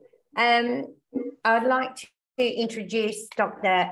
Badmathanabam, who is the Assistant Professor and Research Coordinator in the Department of Visual Communications in the School of Media Studies at the SRM Institute of Science and Technology in Tamil Nadu, India. And you also have Sanesh, is that right? Who is a research scholar, again in the same department. And they are presenting a study on YouTube content and behavior changes of toddlers in the region of Tamil Nadu, India. This also sounds extremely, extremely interesting, and I'm really looking forward to that. Thank you. Yeah, sure. I'm T. Batmanabhan, assistant professor. I'm having my scholars also here to present this paper. We are concentrating YouTube content, how it is influenced toddlers' behavior, in particular their aggressive nature, how it is like a change within a 1, 2, or 3 year age, like a toddler period. Yeah, we are started with the discussion in some aspects. The new media emergence, the YouTube, like the growth, and how it is used for learning purpose, and some negative side, how it is created some aggression, and the influence towards 1 to 3 years toddlers. In particularly these like a pandemic situation, 2018 born baby parents are mostly interviewed and in-depth interview and a structural questionnaire method. We usually collected the data from the state government birth registration department to collect all the information. So babies like born in metro cities like Chennai, Coimbatore, Madurai is most of the part in Tamil Nadu state, India. So later we have framed different questionnaire to understand clearly how that YouTube content are having impact actually. So that is a vlogs, cartoon programs, or n number of programs and videos related to targeting the children, actually the toddler, kindergarten students, and so many related to that age. The parents obviously during the lockdown period, they are mostly engaged at home to do their job, even teaching or IT field or whatever field. They always stick into their work at home. So during the time they want to engage the children. So sometimes, you know, the group of people are going out, but the toddler age, they don't have like much options. So they read like some YouTube. Some parents are like cleverly given kids YouTube. Some others, mostly the regular YouTube, they like sit with them and watching a few programs that created like a lot of impact. So the age group here, it's very difficult to understand actually. So we are contacting the parents' perspective, and some theories we have studied a lot, like Sigmund Freud, Erik Erikson, so who are like commented and stated that the age group 1 to 3 is for independence, where they felt a lot of things like independent and more. So here 44% at the age 1, like the usage of mobile. We collected some data like internationally and also the state side, and 77% at the age of 2, they started to use mobile phones, and accessibility to the social media is high than expect during the lockdown period. And here we are understanding the problem that the new media is a part of our daily lives. The parents and all the individuals are like they having the habit of using social media, at least the Facebook, Instagram, or any other one, even LinkedIn. They daily they follow. So it's for educational purpose, entertainment purpose, or getting informations and all. So when that are occupied with the kids, like toddlers, so it has a different impact. So YouTube Kids is an online video streaming platform that does not require any basic qualification in order to use it. But KidsTube, they have the categories like a preschool and a different age category. Even though the actions, where if, for example, if it is a vlog, the popular vlog in India, like some from foreign vlogs, like streaming from UK, the kids are acting, sometimes like violent. They are like showing different emotions. That is like sometimes it has a positive impact, sometimes it has a negative impact. The kids are acting sometimes they're trying to like feed the children, or they try to like teach anything, it's very difficult due to this regular watching behavior. So due to this online engagements, toddlers express more physical aggression than any other age group. Even their mature age groups are understand, but 1 to 3, it's very difficult. They should understand the understanding nature. So toddlers resort to violence 25% of time when they face a problem. Problem in the sense, for example, if like said parents want to eat, they refuse the food, they showing like aggressive. And the next, we come up with a lot of review of literature, the past studies, how extent we can collect, like during the period, we have collected about like cartoons, vlogs, and some part of the programs, what we have listed in the structured questionnaire. In cartoons, violence is more prevalent than in a live action dramas or comedies. And live action dramas airing during prime time regularly involve major acts of violence, and pain and suffering of the victim are often highlighted. But vlogs affect children's unhealthy eating habits. Now, after lockdown, so like we have like made a lot of parents. So they said like this, their toddlers are like addicted to watch vlogs than the cartoons. It results that children's like a self-reported frequency of viewing vlog include their consumption of unhealthy beverages 2 years later. For example, even though it is get from research, like past studies, and increasing like viewing of violence, it may be associated with a more favorable attitude towards aggression among like those who view it healthy. And we have compared like when it is with adolescents, if they are watching together, how they can take, and the exposure of YouTube Kids also, like we have studied with secondary data. Then we have framed some research objectives for our study, that to check the awareness among the parents regarding the inappropriate content in YouTube. And second one, to check whether the economic status, the place of living and family structure influencing the watching habits of the toddler. And third one, to analyze the relationship between YouTube watching hours and the behavior of toddlers. And the methodologies, we used mixed methodology. We have approached like a structured questionnaire method and also in-depth interview. And we need only the parents, and also the baby should born in at least 2018. So we use the purposive sampling method based on the data, and also we are limited to only the metro cities due to the technology driven. So mostly we concentrate on the income. If more income, they used to have like a broadband, like a high definition TV, and those kind of facilities. So those family only like included in this study. So we came across a few theories like social learning theory and psychosexual theory and development psychology theory, which gives some incitement when we have like a plan about this study. Like a few things I just want to highlighted in the social learning theory on the toddler's behavior.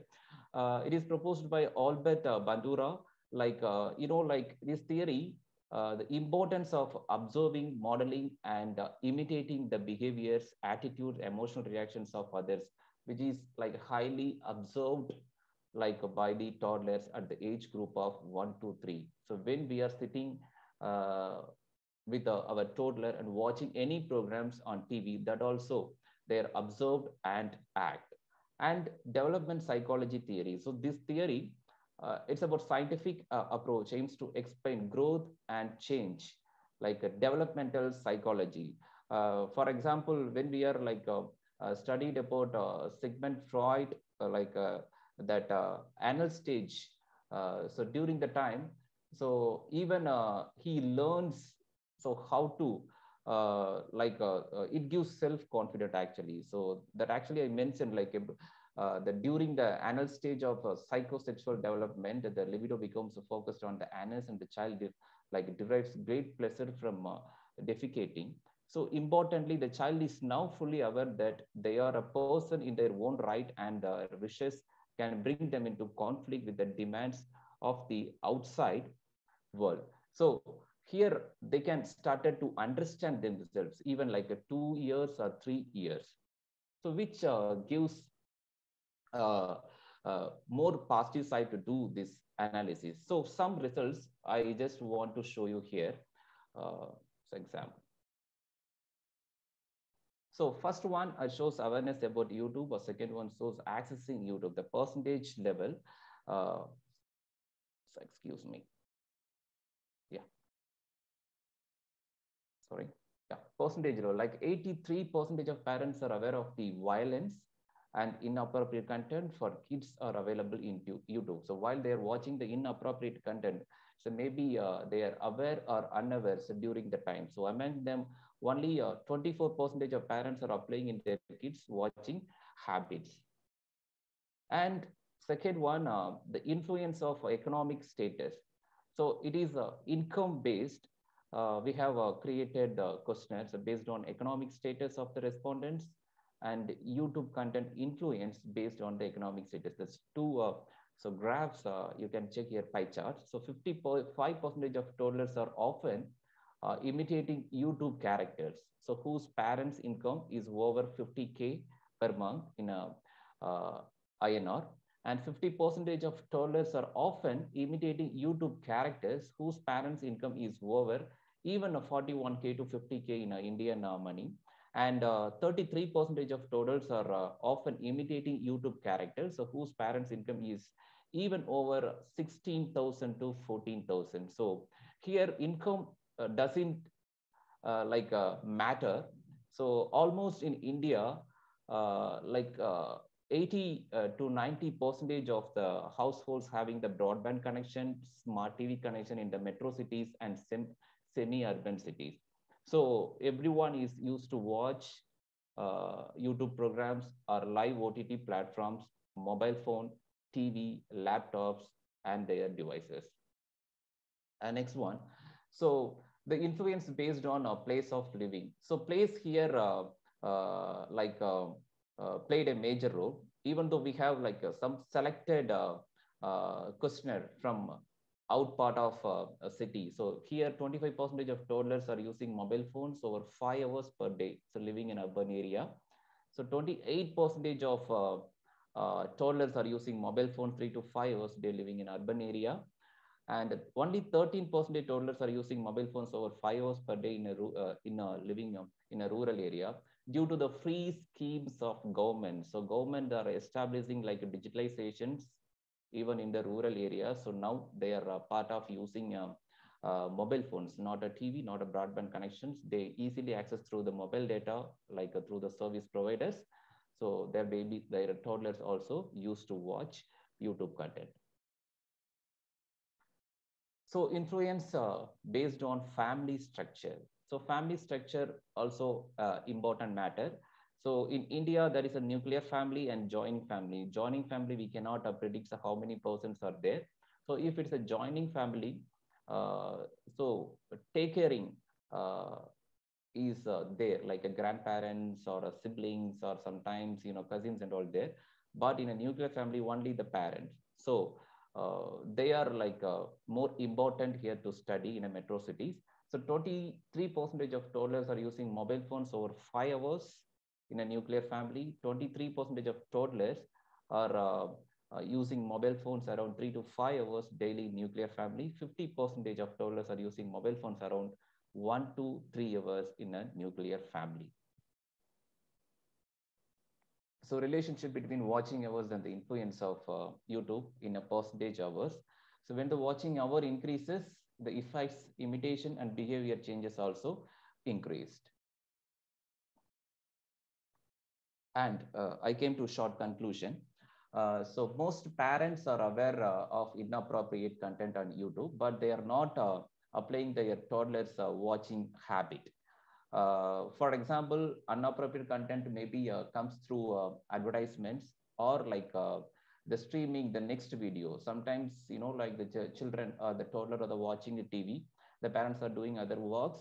So during the time they will watch continuously for 1 hour, 2 hours, sometimes half an hour, they unaware about the content. And the economic status increases, kids watching hours also increases, the impact increases, and the probability of accessibility is high. And according to the result, the toddlers who live in urban areas spend much more time on YouTube than other areas. And toddlers watching hour is increasing when the family structure is nuclear compared to the joining family. And impact, imitation, and behavior changes keep and increasing as the watching hour increases. These are the important concluded matters I just want to highlight.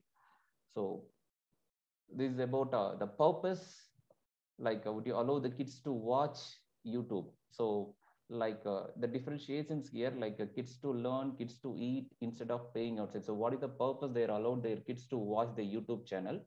So here 28% people are using TV or YouTube for to feed the children, and 60% are saying like to learn through the YouTube, like cartoons or even vlog or some educational videos.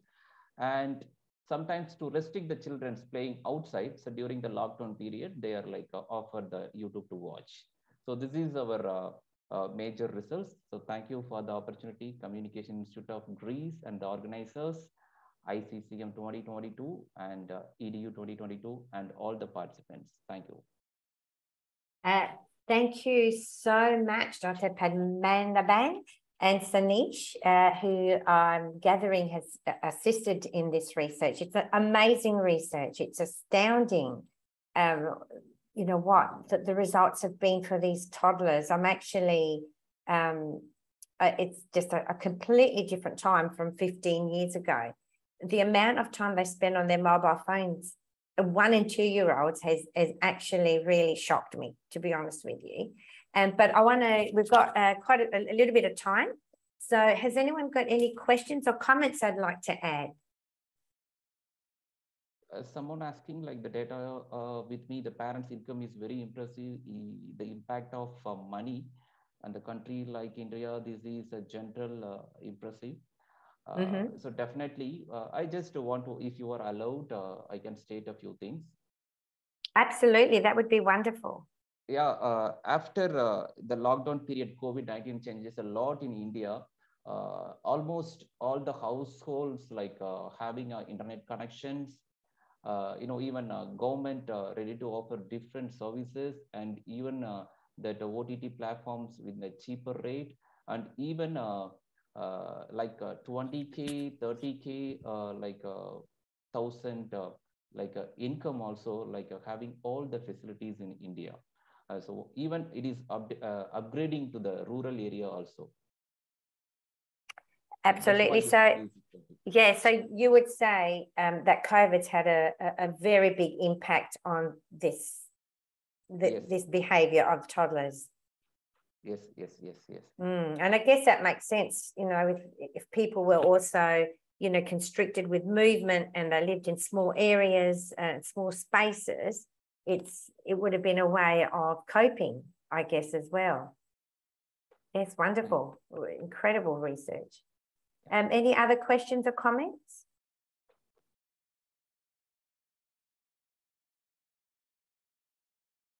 No? All right. Well, I think, are you happy to continue with your next presentation? Yes. Yeah, that would be wonderful. So thank you. Thank you. So so the next presentation, I'll make it in 15 minutes. Yeah. Okay. I'll just introduce this. So again, it's Dr. T. Padmanabhan and Sanish, who is his scholar, the research scholar. And this next presentation is a study on YouTube content and behavioral changes of toddlers in the region of Tamil Nadu. Oh no, that's the one we just had. I'm so sorry. It's the impact of OTT and Indian web series. And it's a comparison study of 2019 and 2022. And it's a special reference to the youths of the Coimbatore district of Tamil Nadu, India. Sorry, I apologize for that mix up. Thank you. Yeah, no problem. So thank you once again. This study, you know, we have an idea that we have two concepts, like pre-lockdown and post-lockdown. We already done one study in 2019, survey method in the Coimbatore district of Tamil Nadu, so which is called one of the Manchester, South India's Manchester, the next city of Tamil Nadu, so like biggest city after Chennai. So once we have studied about OTT impact and Indian web series growth in India, usually in India, there is no scope for web series. Instead of only people are like to watch TV series. That too, they are targeting only the family audience, not the youngsters. Like the television timing, almost like it will start usually like 6 p.m. It will go till 11 p.m. The regular TV serial watches, like household women are mostly like to watch television serials. But once the technology growth, like OTT platforms and even other with the competition between the TV, they're targeting the youngsters also. So in that period, we are like choose to analyze the OTT platform in 2019 with my research scholar Puvaresen. So the growth of OTT platforms in India, as per the report 2015, what are the major reasons for the growth of OTT platforms? So watching movies on theater are more expensive. So during the time after the 2015, at least we have to spend $1,000 if you are visiting the mall. If we are visiting the theater, at least we should have $300. So watching a program on TV also fixed time. There is a schedule, like I said, 6 p.m. to 11 p.m. Once we have to rush from the office or colleges or institutions, wherever you were, to watch the preview. There is no repetitions because they have full schedule for the 7 days. So it is very difficult to watch in a particular time. And ease of accessibility and low subscription charges of OTT platforms when they are coming to India. So these are the major reasons the OTT platforms growth during the 2015. So after that, some significant changes happening in the effect of pandemic situations. So digitalization, one of the important factor, and influence of foreign web series. So influence of foreign web series among the youngsters, they would like to watch more web series, not in Indian regional languages, only the foreign languages, includes Spanish, French, Korean, English. The many web series are notable. And forced situation due to COVID-19. So they don't have any option to visit the theaters or outside places, almost 2.5 years. All the persons are like being at their home. So there's a forced situations like they want to like engage themselves in entertainment side. So they started to subscribe OTT platforms. Then the background based on that. So what are the impact like happened during the lockdown period? So OTT platforms, they are like offer like a catchy subscription plans, a high-speed internet access in India, and already Indians have like interest towards their entertainment needs and limited recreational sources at home. So obviously, affordable internet tariff is one of the important reason. And even though available various services providers, for example, if Chennai is only a two or three service providers are there from rural areas, and another service providers are there. So almost engage with different service providers in almost all the areas. So the binge watching also increased due to the lockdown period, and some addiction also happened. Then also like some growth also there, like National Institute of Mental Health and Neuroscience, they reported that Netflix is addiction in India. So they have many cases. They are like noted that an unemployed man, so who have like a good wealth, they're watching the web series over 6 months continuously, even before the pandemic situation. So just imagine, so if it is happening, so how many cases may find in the lockdown period. So COVID-19 greatly accelerated the subscription like a video on demand market in India. So results like a 62 million OTT video subscription at the end of 2020, when we are identified that only 32 million in the 2019. It has enormous growth. And the report, it shows that, like India ranked the second highest in video consumption with 8.43 hours per week after the United States, only 8.55 hours. You just imagine the comparison. So it is happening within 4 years. The consumption of content was highest among men on OTT platforms. So during the lockdown period, and some inferences, CIBCG report, the Confederation of Indian Industry and the Boston group. So they given one report that blockbuster script for the decade. So India had 70 to 80 million subscriptions to OTT platforms at the end of 2021. The growth is enormous here. And up from 14 million in 2018, just 0.5 million, 14 to 15. It took 3-4 years for the sector to mature from an early stage. And the report shows that OTT investment in original content have also risen by 30 to 40%. The differences you can hear, like maximum of 200 million increased to 700 million in 2021. And strong growth in OTT subscription, the results of innovative building, pricing strategies, was a significant content investment. And also SVOD revenue has grown rapidly over the first few years. Is expected to surpass AVOD in upcoming years, like advertising video on demand.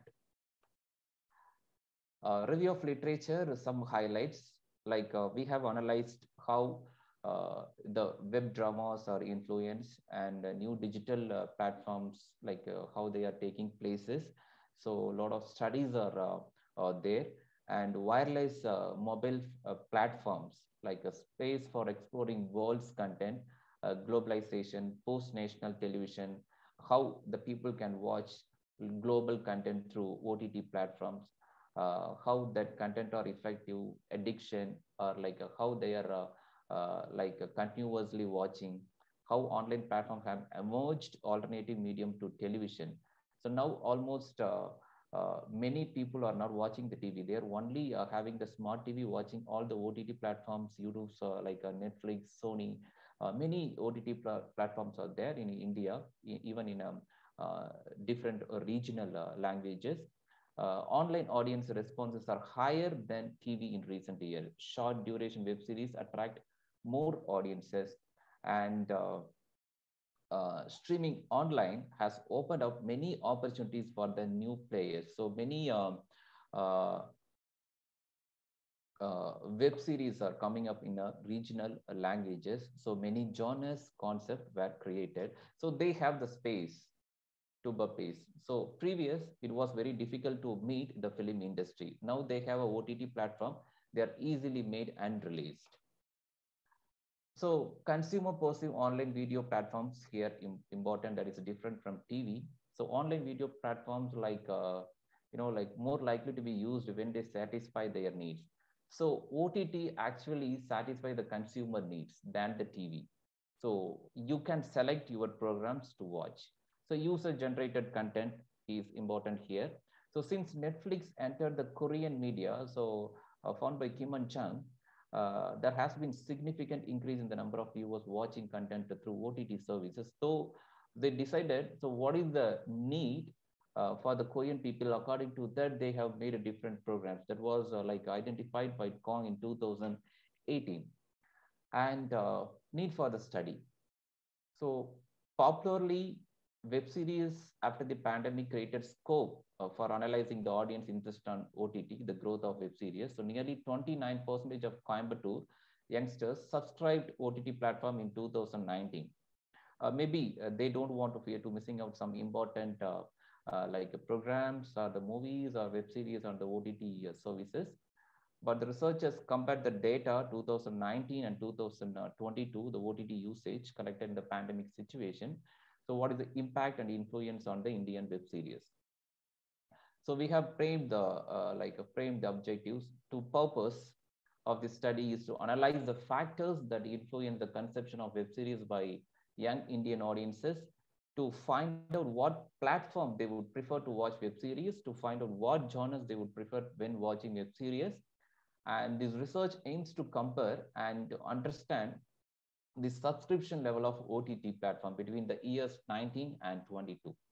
So we have limited this study in some parts, like researchers have not systematically chosen respondents. This is a purposive sampling method, and we cannot generalize this concept to overall the population of Coimbatore. It is important to note that the study was conducted a limited period of time. The survey was conducted among young adults in Coimbatore district of Tamil Nadu, so other age groups were not included. And methodology, so again, we are going with the quantitative research or survey method. So purposive random sampling technique was used. So 19 data physically get the survey among the 120 respondents. In 2022, we have collected the respondents through Google form, but carefully verified and rejected the error report. So 160 respondents finally we accepted. There is a 3-year time differences between the two surveys. So in order to determine how OTT subscriptions and internet in watching web series have changed between the age groups 22-25 in 2019 and 26-30 in 2022. So we have verified the data through Crowbank Albo and previously untitled value, and come forward to the results and analysis. So crash tabulations made for age, gender, the willingness to watch web series. The results: 33% male respondents, 12% female respondents have watched web series often. Age group 22 to 25 have watched web series more than 69% compared to other age groups. According to 120 response overall in 2019, 70% of respondents aged 22 to 25 watch web series regularly. So it shows that most of the web series viewers were between the ages of 22 and 25. So findings here: the genre of web series like audience would prefer to watch. So it was found in a report by MICA that comedy was the most preferred genre on OTT platform for Indians in 2020. In 2022 questionnaire, respondents had the option to choose multiple genres, but in 2019, it was not there. Which was not allowed by the researcher in 2019. So they can select multiple options. But 2022, we have given a number of options, so they can choose their specific choice. So here, 79% of respondents said that thriller was their most preferred genre, find an increase from 2009. For example, so most of the respondents are agree that money heist is a key factor to start watch many web series here. And among all the respondents in 2022 results respondents, among all the respondents, so comedy ranked 67%, followed by science fiction 63%, and 58% said they were interested in crime and mystery, horror and animation, and the other received only 39%. And watching duration of web series per week, so compared to 19 and 22. So according to survey 2019, 42% of respondents watch web series from 1 to 5 hours a week, and 25% web series like 5 to 10 hours per week, and 5% watch more than 10 hours a week. This was the result. And 20 to 22, so 44% of respondents watch the web series 1 to 5 hours. And 22.4% 6 to 10 hours, 20% 11 to 12 hours. So 12% of respondents who binge watched more than 21 hours a week. That is important here. So binge watch, and 41% respondents participants say that watch the web series 6 to 10 hours on weekends. So 20% here watch 2 to 3 hours on weekends. Duration of web series episodes per audience. So these results also included. So data collected in 19, so 55% respondents prefer only 10 to 30 minutes duration.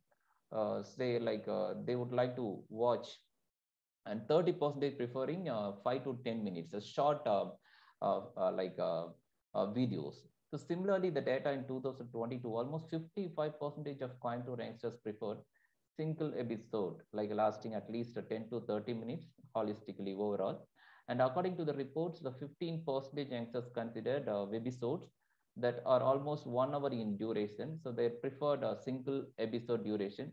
At least it should be there 1 hour, the 50%. So in part, so 46% prefer original sound of the web series due to they can understand the original feeling and emotions. So they are not prefer the dubbed version of that video content, but also 8.6% prefer the dubbed content of series, like due to the language barrier. And 44.8% of the people enjoy watching web series in both formats. Okay, maybe they're watched first in the original sound, then maybe the dubbed version the next. It depends. So 69% of respondents said they watched the web series through OTT platforms, with the majority being 22 to 25 years old. So compare the data with 19, 47% of Coimbatore youngsters viewed web series on online platform. It increased, so more than 47%. So you can check out here with the pie chart, the differentiations, the OTT subscriptions. So during the 2019, only 25%, 2022, you can check 74.8%, and also the reasons of COVID-19 lockdown, the pandemic situation. And another diagram, we can see like classified into different OTT platform, which one people would consider more.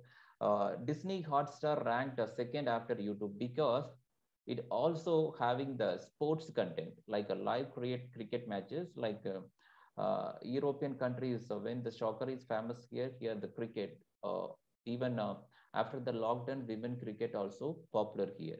So after that, two streaming giants, Amazon Prime Video and Netflix, got populated and gained the most subscriptions.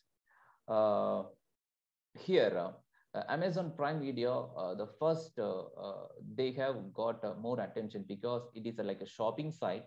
So even Prime, that concept came to shopping. So Prime users freely get more offers. So like that, they started video also. It's a combined like applications. So study shows that Disney Hotstar is popular among youngsters because it streams sports and Star Network programs online and also is offline.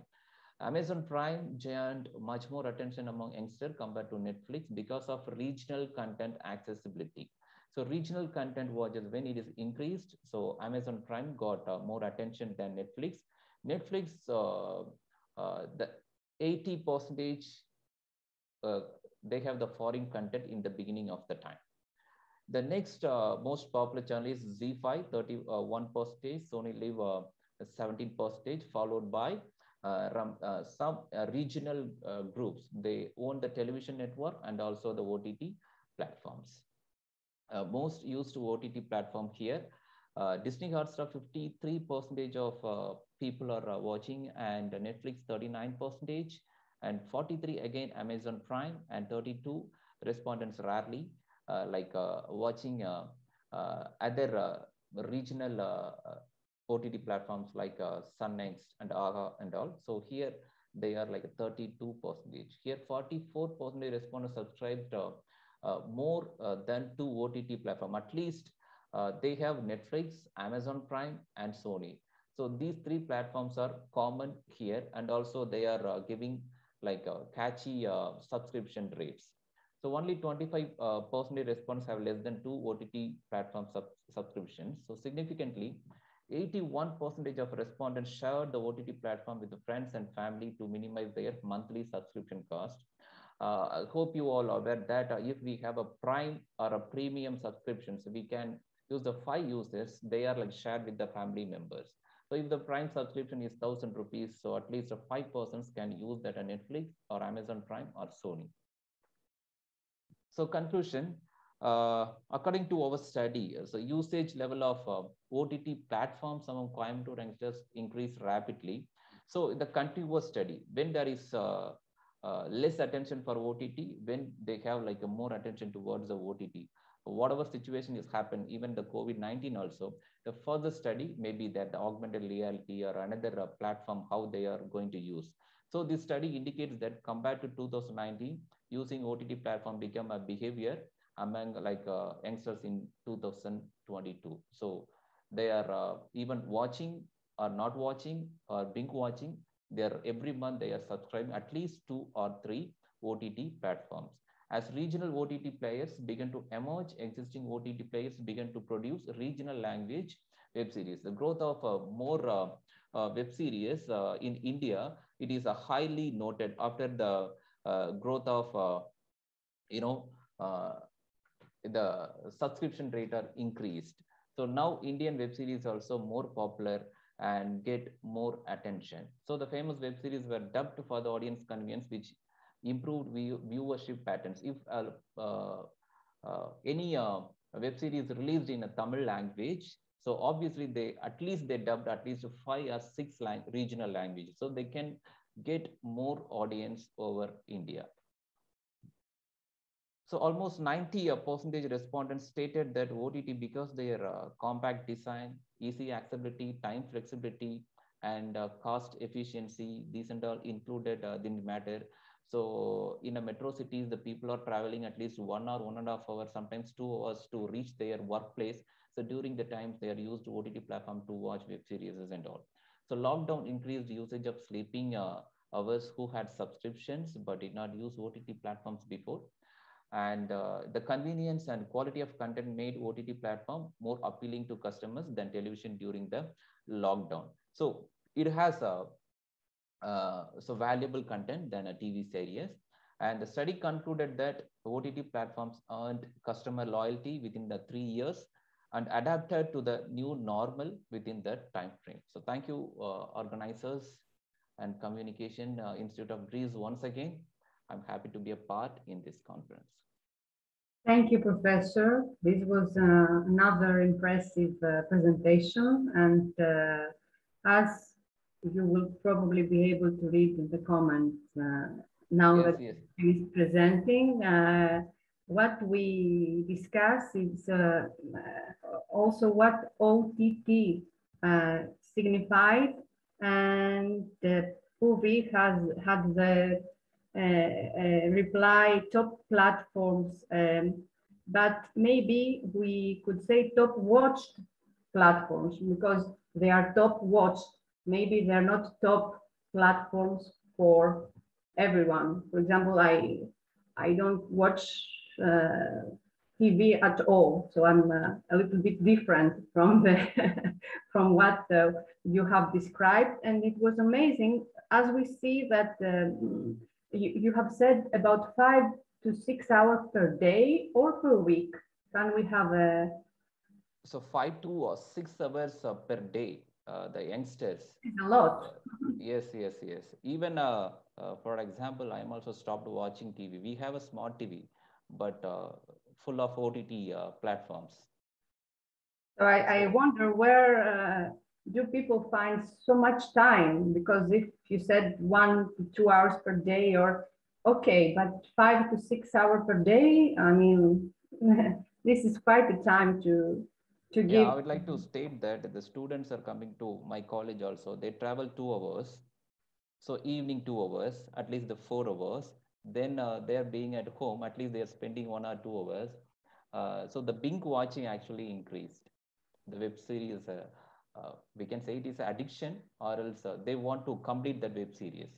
So at least they used to watch 5 episodes per day. Okay, and Michael, I believe he wants to say something, but his sound is off. Great. Yes. Well, I was just saying that, you know, for me, it is something I agree with, because I work so many hours during the day that watching TV for 1 or 2 hours every evening relaxes me, and it helps my brain from not thinking about everything else I was doing during the day. So it's sort of like a little escape. It's dessert for the brain, if you will. Hey, thank you, Michael. Yeah, it's the same for working people, I guess. So it's not about youngsters.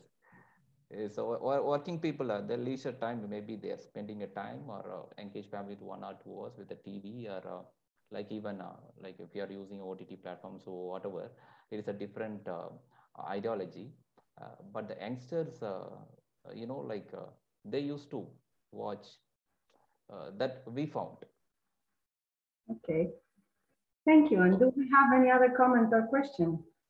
Michael, you would like to add something? Oh, no, just other than I really enjoyed that presentation. It resonated a lot with me. I believe that this panel and until now, everything I've seen in this conference is amazing. So kudos to all the presenters and participants. Indeed, a fabulous time. Okay, so we can then go on. I will once again call Dongton Yang and Laura Rabato. I haven't seen them, but maybe I'm wrong, so I'm just calling them. So, okay, we can go on with Elizabeth Williams, doctoral student, Royal Rhodes University, Canada, with the research entitled Communication Competencies in the Face of the Pandemic. Elizabeth, the floor is yours. Thank you. I hope you can hear and see me. And thank you so much for organizing a fascinating conference. I was interested, I study organizational communication, particularly how managers communicate. And I was interested in how they were managing during the pandemic. So were organizations and specifically leaders prepared to communicate with their stakeholders during the pandemic? So I did an online survey of executives, so vice presidents and higher in organizations in Canada and the US with more than 500 employees. So I was looking at larger organizations. And I was basically just sort of asking them, were you ready for this pandemic? What did you struggle to do? And what sort of competencies did you rely on? What I found out was actually really quite surprising. And so I'm pleased to share some of the quantitative data today. I'm still chasing some of the qualitative, so it's a bit of a work in progress. So first of all, basically 97% of the organizations I talked to said that they were at least somewhat prepared to communicate during the pandemic, which is fantastic news. And then when I asked, well, how were you prepared?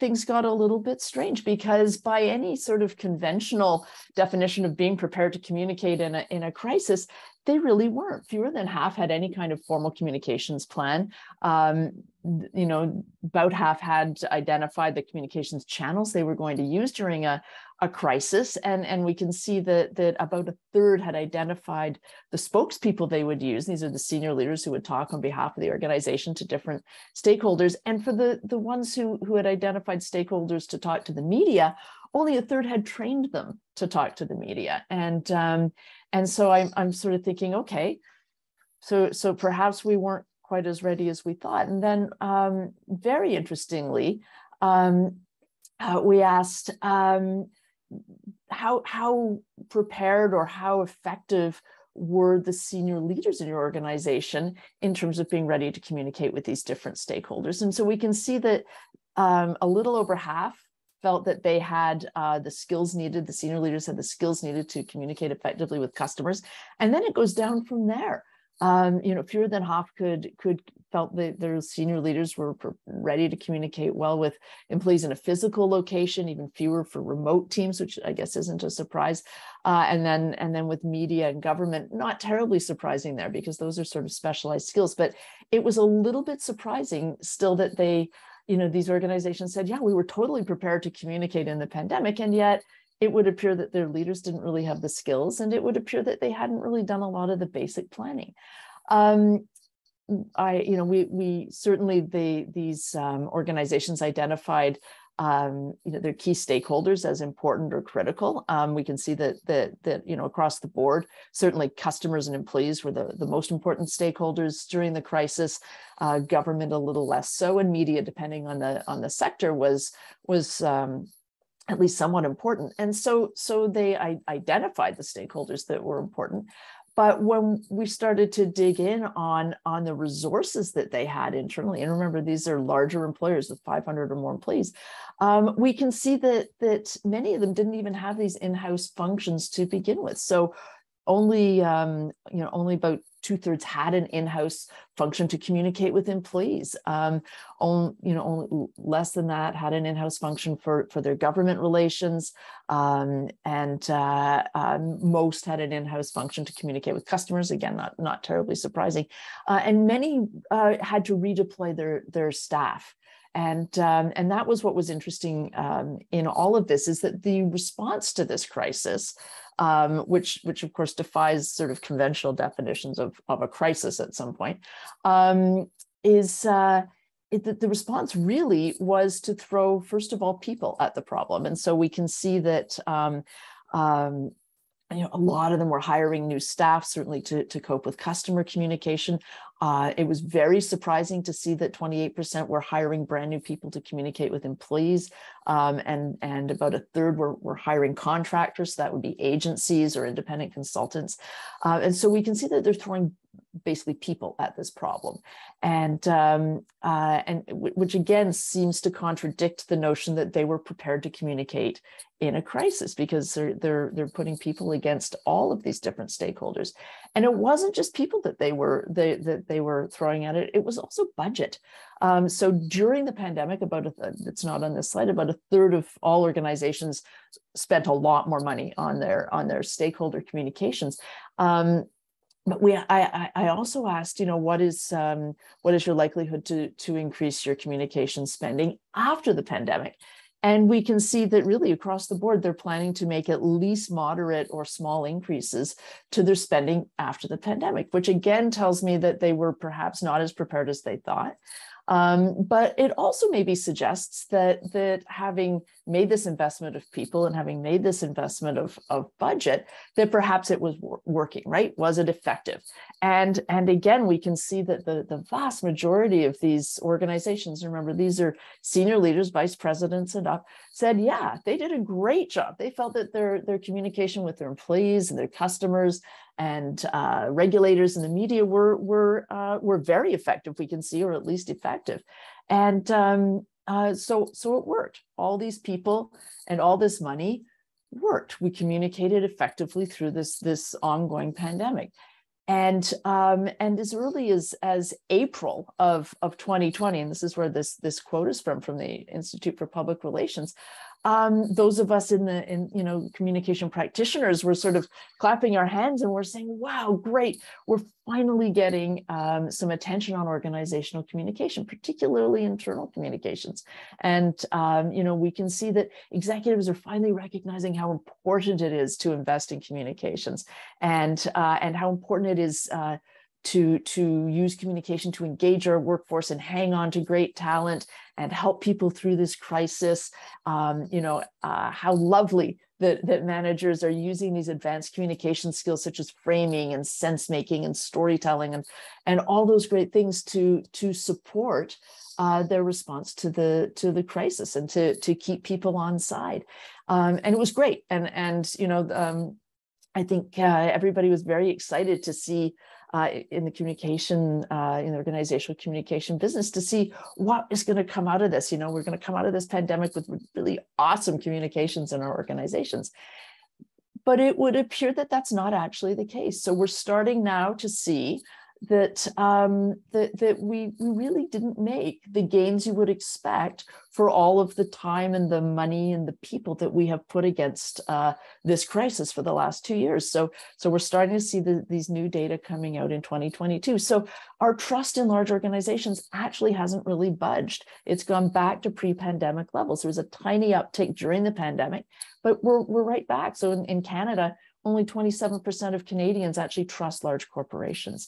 Global employee engagement has gone back below pre-pandemic levels. So it's 21% of employees are engaged globally. In Europe, that number is about 12%. In North America, it's about 33%, which is as high as it gets. So basically 2/3 of the workforce is at least somewhat disengaged from their work.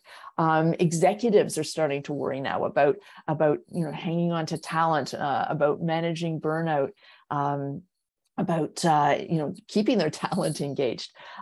We can see that the risk of burnout is much higher now than it was prior to the pandemic, and we're also starting to see emergent data suggesting that unclear communication is a culprit in burnout. People don't know what they're supposed to be doing. And so that anxiety, that stress manifests as burnout. Fewer than half of Canadians trust their boss, and the numbers are similar in the United States. And that's down quite a bit from pre-pandemic. So we're losing trust. Trust is eroding despite all of this communication, despite this new golden age of organizational communication. We're actually losing ground. We weren't prepared. Probably you've all heard of the great attrition or the great resignation or the big quit, as it's called.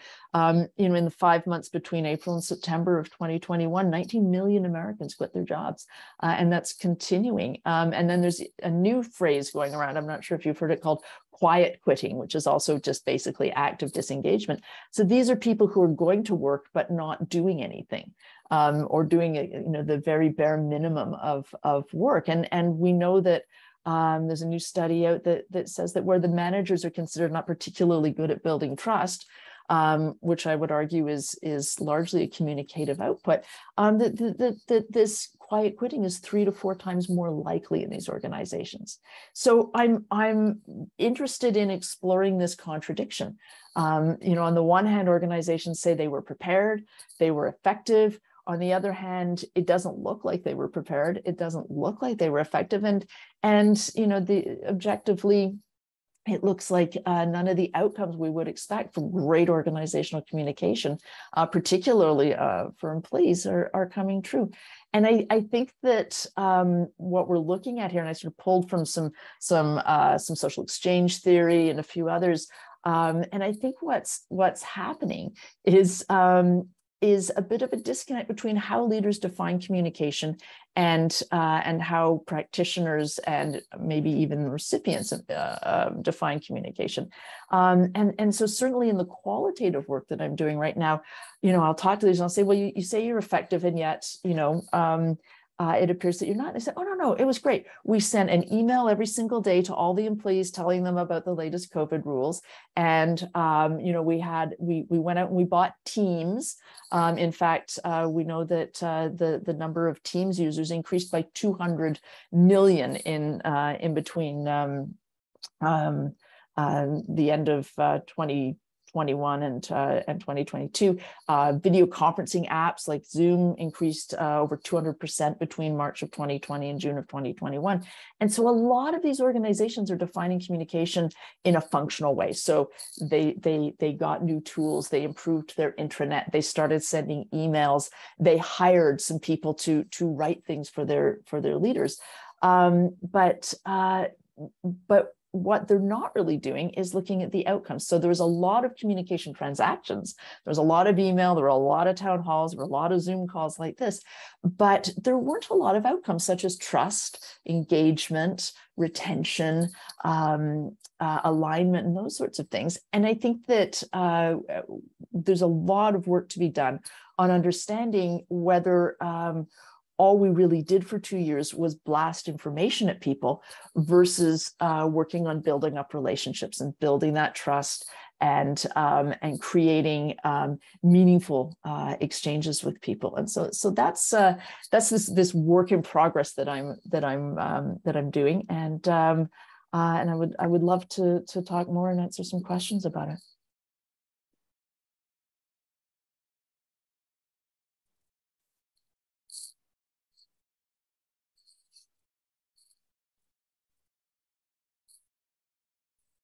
I see in the chat something about listening. Yeah, that's one of the biggest skills that we look at in organizational communications. Can leaders actually listen? It looks like we've been doing a lot of talking for 2 years, but given the erosion in trust and engagement, I would suggest that we're not listening and that we don't have good mechanisms to actually listen to employees and customers and media. Can you repeat the question, please, Elizabeth? Sorry, I was distracted for a while. Yeah, Michael put in I think it was Michael put in the chat, or somebody put in the chat. Oh, Margarita put in the chat that like in education, we have to learn to listen to what's going on. And somebody else asked if they could sign up for quiet quitting, which an awful lot of workers have done.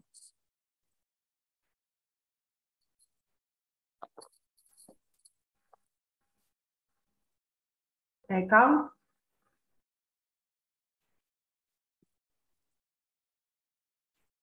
You are muted. Thank you. Thank you very much, Elizabeth. And thank you, Margarita, for reminding me to unmute. So I was wondering about the different conceptions, understandings of communication you were touching upon. And actually, some of my Swedish colleagues, they, Heide and what was her name? Simonson? Something, yeah, right. Yes. They made this meta-study of different conceptions, and they were talking about the tool. You were talking very much about the tool that obviously management or leadership, maybe especially management, is concerned with the tool. But this is a process. This is number two. And it's really a social transformation process, an organizational, social, societal, even transformation process we are talking about. And it's more about dialogue than what you also were referring to as transaction of communication. So it goes really back to the question that communication is more than information. So again, the 3 W's. The what should be communicated, the why should it communicated, and the how at the last one, and not only the less well formal, what to communicate to whom at what moment. Yeah, and Heide and Simonson's work is really interesting, and they are finding that through the pandemic there was this huge emphasis on functionalism, right? So just to get messages out, push it out, and that deprioritized the need to make it also emotional, right? And so we know that's what social exchange theory tells us, is that it's not enough to give people information. You also have to give them an emotional connection. You have to situate it in where they are, and you need to listen to them, and you need to make sure that the information is actually serving them. And so I think in the early days of the pandemic, the functionalist approach made sense, right? We were just blasting information out about keeping safe, and so that certainly has its place, but the sort of managerialistic approach just seemed to pervade through for the last 2 years. And so what the data that I collected would suggest is that we put a lot of resources against communication, but I don't think we got the result we could have, because the communication was really framed, at least in the minds of leadership, as transactional. How many emails did you send? How many people showed up at your town hall? How many posters did you stick up in the warehouse about hand washing and masking? And so I'm a little bit sad that we may have missed this opportunity to sort of transform how organizations communicate with their stakeholders, and particularly employees. And I think we have a closing window. As much as but at the same time, a new window has opened, and this is the so-called post-pandemic, which is not post-pandemic, but maybe post-lockdown or whatever. So there again, we have the chance to not just go back to the old normal, but being part of the new normal. So because now it's just the other way around. Management is talking about reboarding, right? So no, we can't reboard the old ship. We should reboard the new ship. And here we as communicators might have a chance. I hope so. I am concerned that just based on this sort of disconnect between how we define communication, I'm worried that the investment, this reboarding, this new normal, is going to look a lot like doubling down on technology. And that seems to be, when I talk to these leaders, it's, how did you communicate? Oh, it was great. We got Teams. And terrific. So Microsoft fared very well, but not so much stakeholders. So I think we have this closing window, and I'm hopeful that communicators are able to sort of push their way to the front and say, Teams is not communication, it's simply a tool. And I see Vanessa asked if there was any difference between large and small organizations. Within my study, we only looked at organizations of 500 or more employees. So these are medium to large. I could find very, very little significant differences between the number of employees, between Canadian and American companies, between even, the kinds of executives who were responding to this. So there was really very little statistical significance around company size.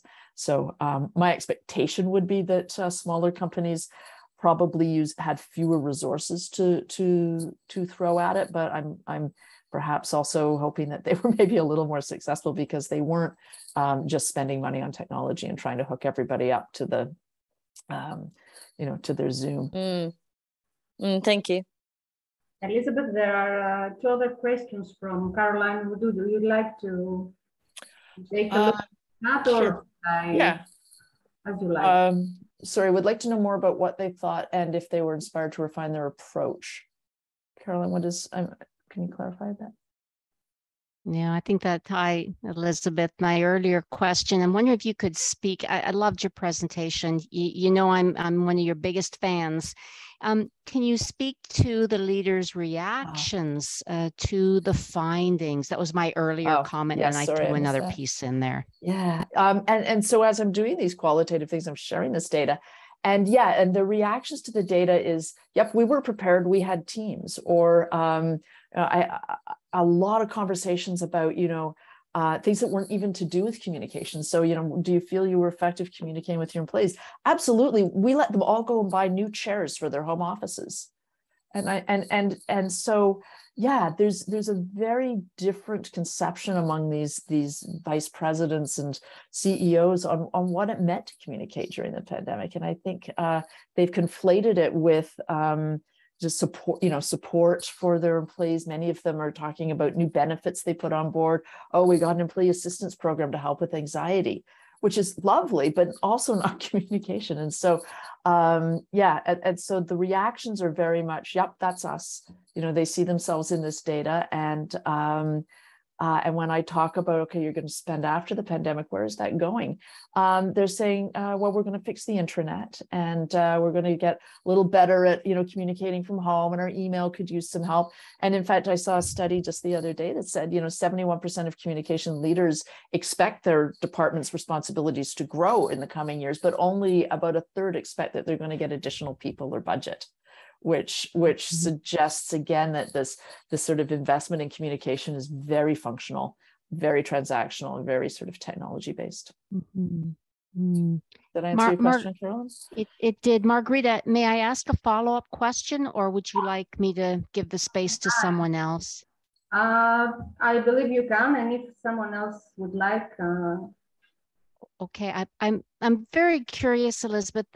As I was listening to your presentation, I was reminded of the work by William Bridges about transition. He said that we need to have this psychological shift, a shift in our mental model before we're ready to embrace change in an organization.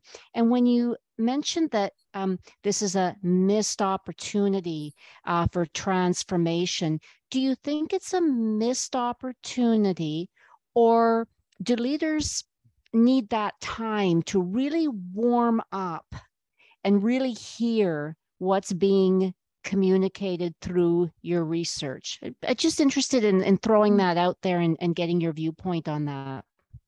That's a great question. I hope that perhaps we are in this sort of interregnum period where we're doing a little bit of reckoning. I hope that these very disturbing data that we just looked at about trust and retention and engagement are perhaps that little wake-up call that leaders are perhaps sitting back and going, okay, what do we do about this? After 2 years of over communicating, we've not moved the dial, and in fact we're losing ground. So it is my hope that this sort of shake up in the workforce and in the economy will perhaps prompt that period of transition. I'm also hopeful that communications practitioners will come into this void and stand up and demand the resources they need to start pushing back against some of these things that we've lost in the last year or so. So thank you. Would we have any other question, comment? If I could say, Elizabeth, just a comment, but please don't take it wrong. You are excited and what you communicate is wonderful, but for an international event, if you can a little bit try to speak slower, because we have participants from other countries. Just okay, my apologies.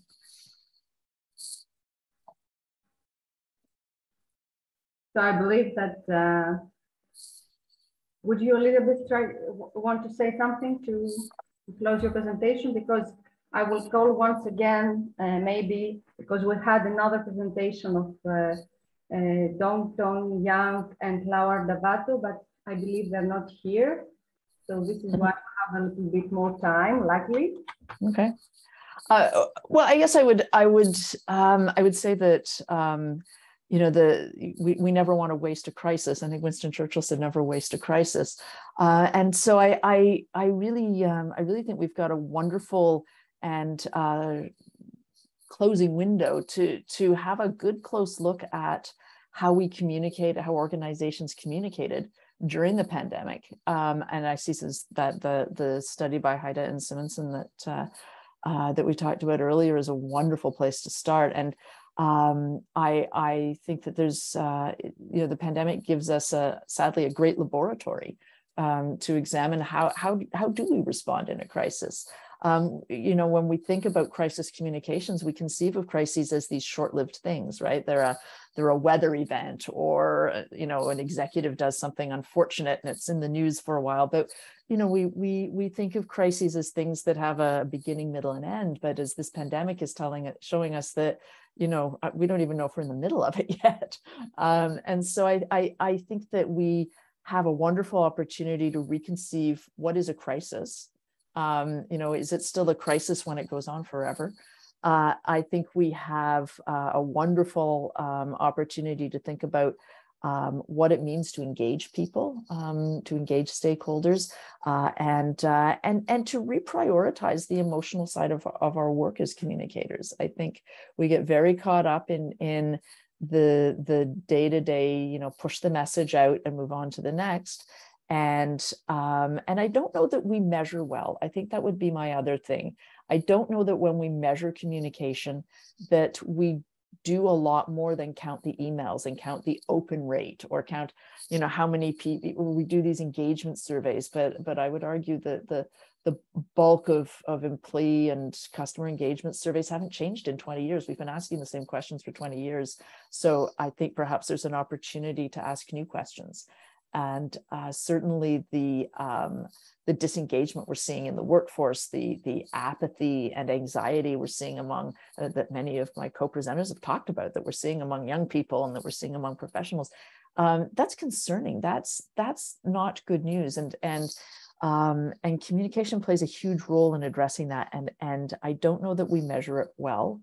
And I don't know that we have an understanding of the way in which we should be using emotion, and some call it love, in our communication, right? Recognizing people, meeting them where they are. I think there's this rush now, just get back to normal. Let's get everyone back to the office, back to the classroom, back to the mall, back on the trains. And but something has shifted, and I think that we need to figure out what that is, and I think we need to address it. I totally agree. And what we have also until now made out of this whole conference is not about business, it's about education, it's about life. I mean, the new normal, and go back to what? To before? I don't believe that we will ever go back. We should adapt, and we should find ways that this stress and this your results, I mean, 81%, they are burned out. I mean, this is quite intense, and we should be alarmed, and we should find ways out because this will never change. I mean, we are into this, and maybe we will have more pandemics to come, and this pandemic maybe was an alarming opportunity to change and become better. Yeah, quite the wake-up call. Yep, thank you very much once more for the discussion. Just two things came to my mind. So the first one is my identity as a researcher. You said we should ask a different question in our surveys. I agree on that. We should also, as you did, use other methods and surveys, qualitative methods, as you did. And we should really use ethnography, where we have interactional data and text data, talk data, whatever you want to call them. So we can see reactions, if there are any. And if there aren't any, it's not communication, then it's just information, right? Yeah. There's no retweet if there is no answer to a question posted in the thread or whatever. No comments, no likes, no whatever. So ethnography and, of course, good old reception analysis. Mm-hmm. How do people understand what is said and not only look at what is said? Mm-hmm. That was my first comment. And then I doubt, we maybe should also change the language a little bit, not talk about measuring, find a new word, because measuring, that in the management world is KPIs, key performance indicators. And they often think that KPIs for communication are whatever, marketing goals, strategic goals, whatever. How many customers do we have, and so on and so forth. But these are not seed KPIs. They are not communication key performance indicators. Mm-hmm. So, for example, knowledge about whatever could be a communication key performance indicator. And my last comment is there is an interesting discussion going on in what is it called? EACD, European Association of Communication Directors, which are not only directors. So, and they have these surveys every year, and they have a Eurobarometer. And here again, it's trust is the biggest concern. You mentioned the trust barometer by Aaron Berg. So here, this year, the headline is the era of distrust. Mm-hmm. And I just an hour ago was at a webinar of NORA, which is a Nordic working group, research group, practitioner and researchers, and they took out the Nordic, Scandinavian Nordic data of the Euromonitor. And here, once again, it's about trust and distrust. Mm-hmm. And I think that there is a lot of data, okay, quantitative data, but they're also, you can also talk to the heads of the different communication associations. So then, so there's a lot of data that it is about trust and distrust, mm-hmm. and not only about pandemics, and not only about mental health, mm-hmm. which part of it, of course, is trust. So I think trust is the key, and the key should be a key, internal and external trust could be a key performance indicator. I don't know how to analyze it. I do not want to use the word measure. I think too, though, I would add to that that one of the indicators there of trust is behaviors. And we're seeing this rise now in activism, right? Consumer activism, employee activism is on the rise. We can see that in Whole Foods and Google and Wayfair. We can see, and I'm sure there are examples in Europe and elsewhere. And so I would add to your excellent point that one of the metrics here is, how are people acting, right? What does it look like when you don't have trust? So you can resign, but you have to get another job. So and I saw a statistic that as of this year, 25% of communication budgets are going to be used to address activism. And so and your ethnography point is an excellent one. That's, I think, where we start to see the early signals of activism, whether it's from within organizations or from outside. So I agree, we need to be looking not just at, is something getting retweeted or liked or responded to, but what is the tone of that? What is the sentiment? Is it a distrustful sentiment? And how do we start shifting that narrative back? Because once you lose control of your own narrative, you are in deep, deep trouble. Okay, thank you very much. Thank you. And we can have a break now until 2 o'clock time in Greece, as we said before, the workshop about reimagine a blended learning framework that supports the vision and market needs from Jamie Kelly and Matt Lopez. So see you in an hour and something. And thank you all for this wonderful session we had together.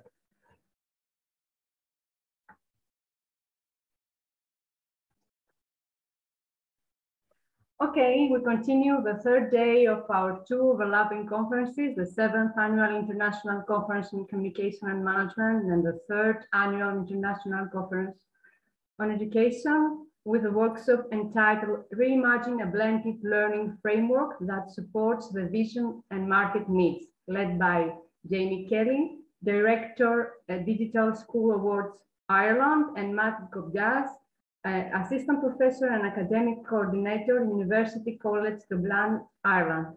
A little description: University College Dublin is an emerging best practice higher education institute in partnership with a global EdTech solution provider, and used as a case study for this research. So Jamie, the floor is yours. Thank you very much, everybody. And Matt, as I said, will be along a little bit later on. We tend to come as a pair. You know, it's like the two of us. You either get one of us, two of us at various different times. I actually also work in the UCD as a visiting lecturer in the School of Business as well, and also in a number of other schools as well, whereby the international aspect and much of my time is actually spent on blended learning and teaching students as far as India, Sri Lanka, Singapore, etc. So, but as I said, I'm wearing my digital schools hat today. As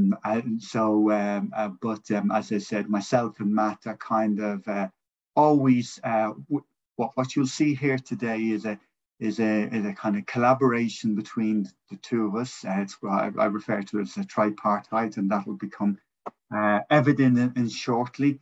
But I just wanted to kind of give you some context as well. I sort of been listening in intently this morning and making some notes. I'm normally the talkative one in the room, or I'm the problem child in school, where people say an inquisitive mind is a good thing, but a questioning person all the time, we're not so sure. That's what my teacher used to say anyway. So from that point of view, just also some additional context. I work in academia today, but I also am most of my time is acting as a bridge between educationalist, academia, and industry as such. So I spent 20 years working in technology companies. So it was great to hear from Margarita and all earlier today, because my if we had been speaking, and I normally speak at conferences, and 5 years ago I would have been speaking on a conference about workplace learning or workplace integrated learning and educational transformation.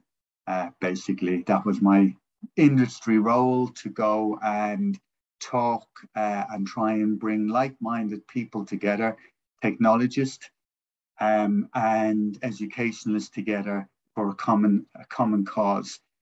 So having done that for a number of years, I now kind of brand myself from a communications point of view as a reformed technologist.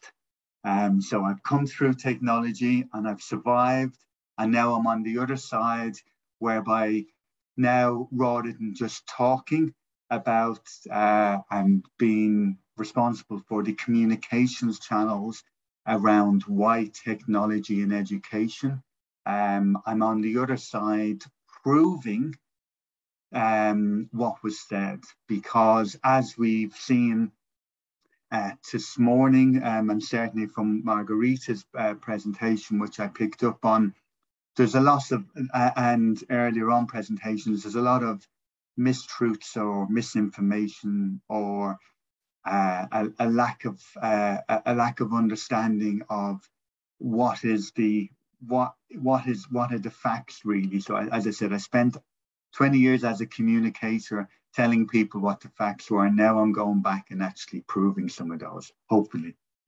So, and today we really wanted to talk about this concept of blended learning 3.0. And I've also worked on this with another colleague of mine from Queen's University Belfast in Ireland, who equally has spent best part of 25 years actually teaching in Queen's University Belfast in the School of Education, and more recently in a blended form as well. So we're kind of living practitioners from old school to new school to newer school is what we're trying to define. So we bring to this really what we call a kind of a whole educational approach from, as I said, primary and secondary through to higher level education. And wearing my hat today for digital schools, it's actually a European initiative, which now, as of today, or as of yesterday, is being used by about 1.3 million students in about 5,800 schools. Not in Greece yet, but we are getting to Greece. We're in 7 different countries in Europe, and the plan for next year is to be coming to Greece. So watch this space in that respect. You may think from that perspective that clearly the conference here is about higher education, but it'll become apparent a little bit that what we're trying to do, and Matt is a significant part of that, join up all of the dots so we have this more cohesive way forward in terms of what we call the future of connected learning as such. So I won't call, if I was talking to a communications and marketing audience, which I think many of us here are anyway, our kind of our mission statement would be this as such. It's really about technology enabled learning to drive the essential future skills. And that was a topic and a theme from earlier on, which was talking about, we have the pedagogical approaches to learning sometimes need the dust kicking off them. And that's only because I can say that for myself, we need to try and question or re-question the status quo of something all the time. And in my role and experience in working for technology companies, large and small, what we found as a recipient of being in industry, graduates were coming to us, which required in many cases who are extremely good, let's say, first-class honours students. But what we also needed was these other future type of skills, or these, we call them future, we need them now. We don't need them in 5 years' time, we actually need them now. But they're kind of wrapped up in that kind of future skills.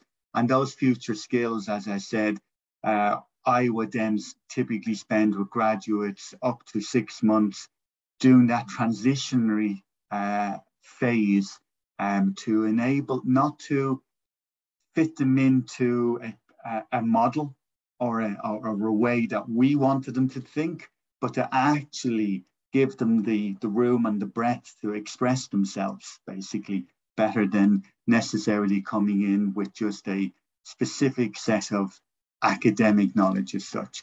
But also really important, and also came up this morning, was about misinformation. And the piece on TikTok was very interesting, because it's kind of assumed that everybody has a fairly high level of digital skills.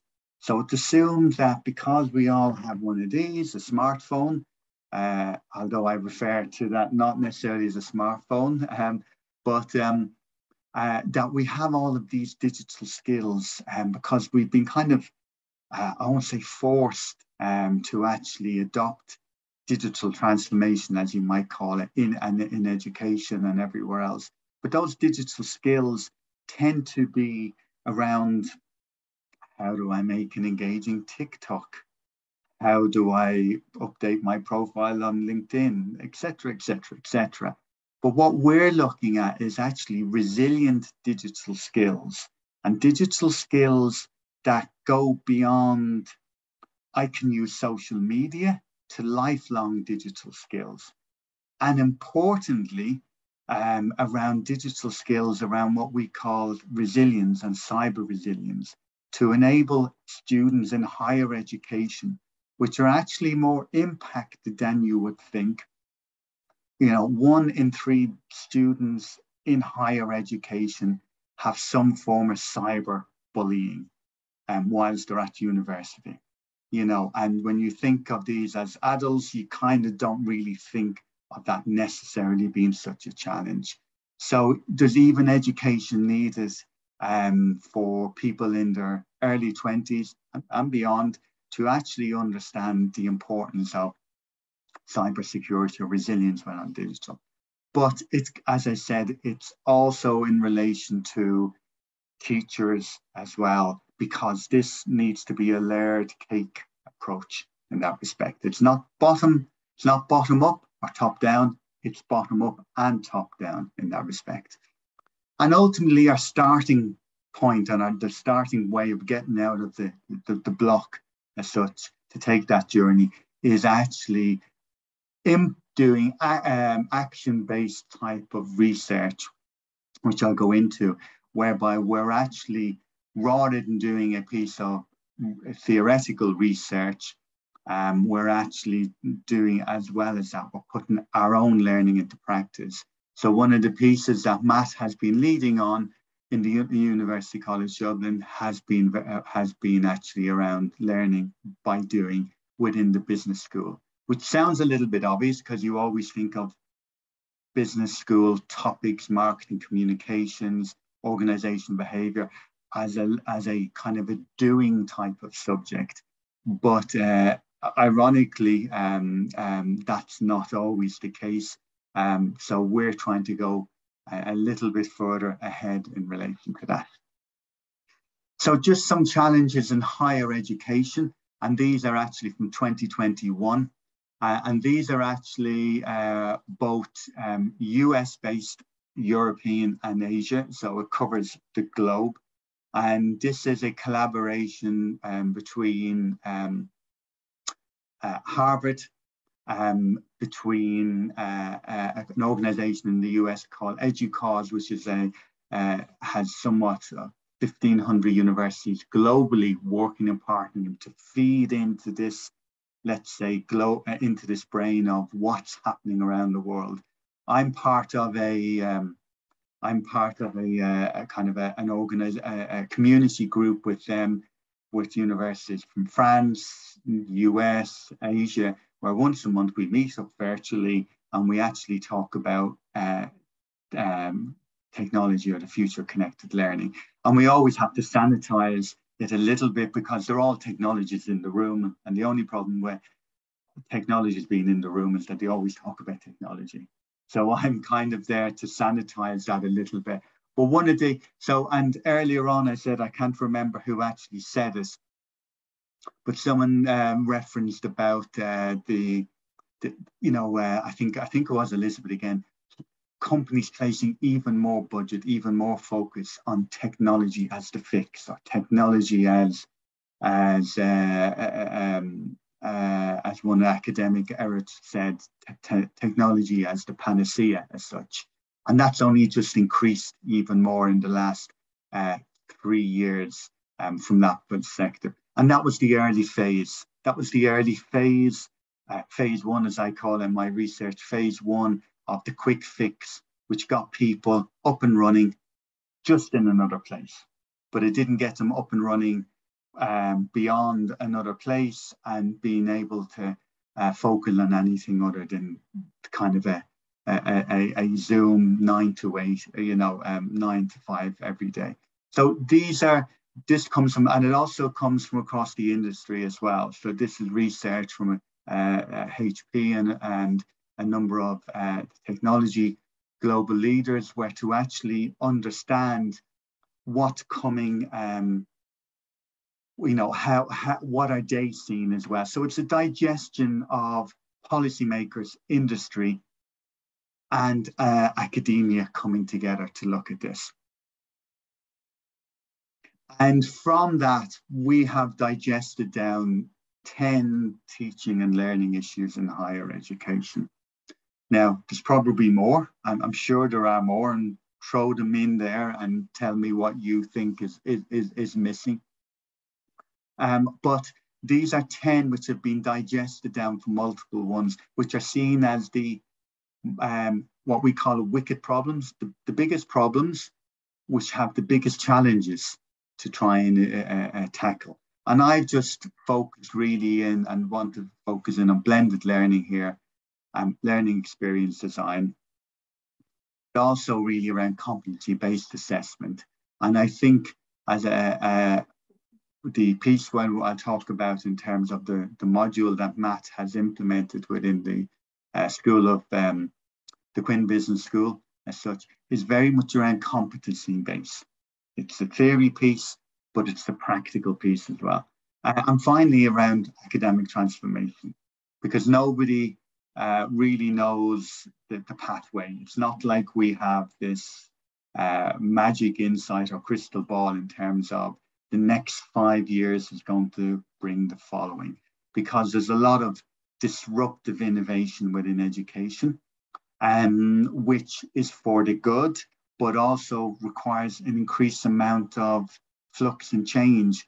So as teachers, it changes your direction, and it changes your ability to implement what you're trying to achieve for a new academic year, and equally then share that and communicate that down to students who are coming into a system whereby they obviously have to adopt a new approach. So as I said, it can be quite, there's a lot of transformation and a lot of change there.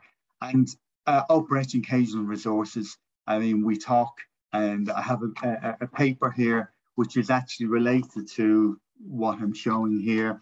If anybody's interested, it's almost finished, it's 95%. I'm happy to send it on. It's not yet published, it'll be unpublished. I'm just looking for a good home to publish it, around the open educational resources. And we've all heard about virtual learning environments and virtual learning platforms, etc. And they all have a different acronym around them. But fundamentally, it's about putting content in a repository and using that to drive knowledge and new learning. A lot of the time, and during the COVID pandemic, even within blended learning, what one of the lessons to learn we have found is through blended learning is that the content was not evolving with the method of teaching in that respect. And I think we're all quite familiar of that.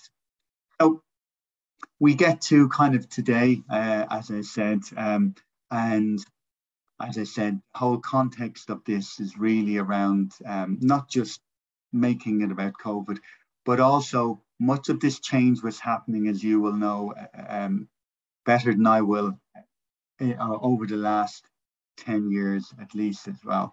And one of the projects that I've been involved in is with the European Commission and the Erasmus Plus program, specifically around digital competence really and digital skills, because what they were seeing was with a need for a redefinition of what blended learning was. So it may come as a surprise, but I'm just looking back here to make sure I get the statistic right. There's 46 definitions of what blended learning is, okay?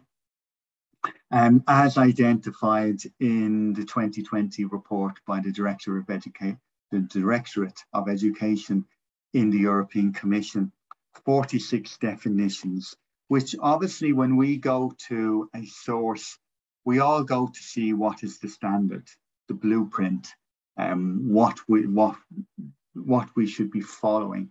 And when you have 46 definitions, it then becomes difficult to start with thinking about how we are going to implement it as such, at not even just at an organizational level, but at a practical everyday level.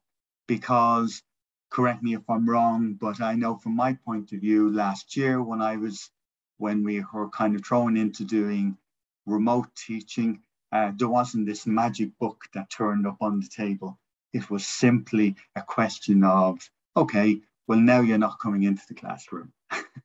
Okay, so you didn't come into the classroom and then you thought, well, my course materials, how am I going to deliver them? And the number one thing was, I call it the 3 E's: enthusiasm, effort, and engagement.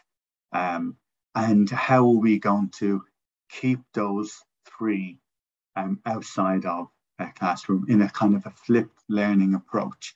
So in 2021, beginning of 2021, we were asked through the Digital Schools of Europe to advise them on a new blended learning approach. After much digestion, as I said, and 46 different definitions, we kind of came to a new framework, which we provided back to them. And I'll come on to that in a little bit, but that framework is what we call Blended Learning 3.0.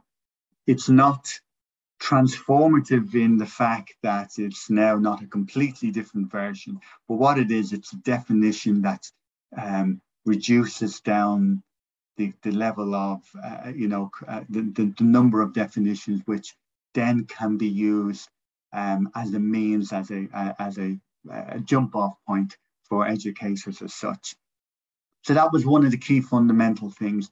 And the theme here very much is, how can we, as educators in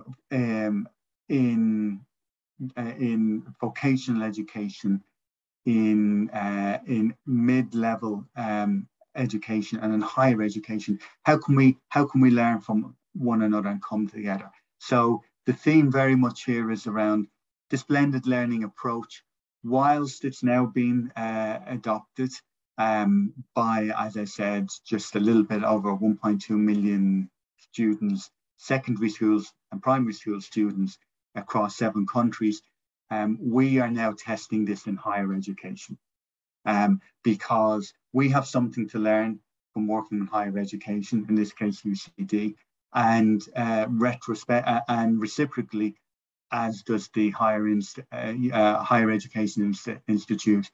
One of the pieces of work that we're working with is school in a high school, an American high school in Finland, as a matter of best practice of how we can actually work because generally schools in Finland tend to have a hybrid approach, if you like to say, are very good with creating a bridge between when somebody leaves school at 15, 16, 17 and somebody goes into university. So we're trying to test that middle ground as such.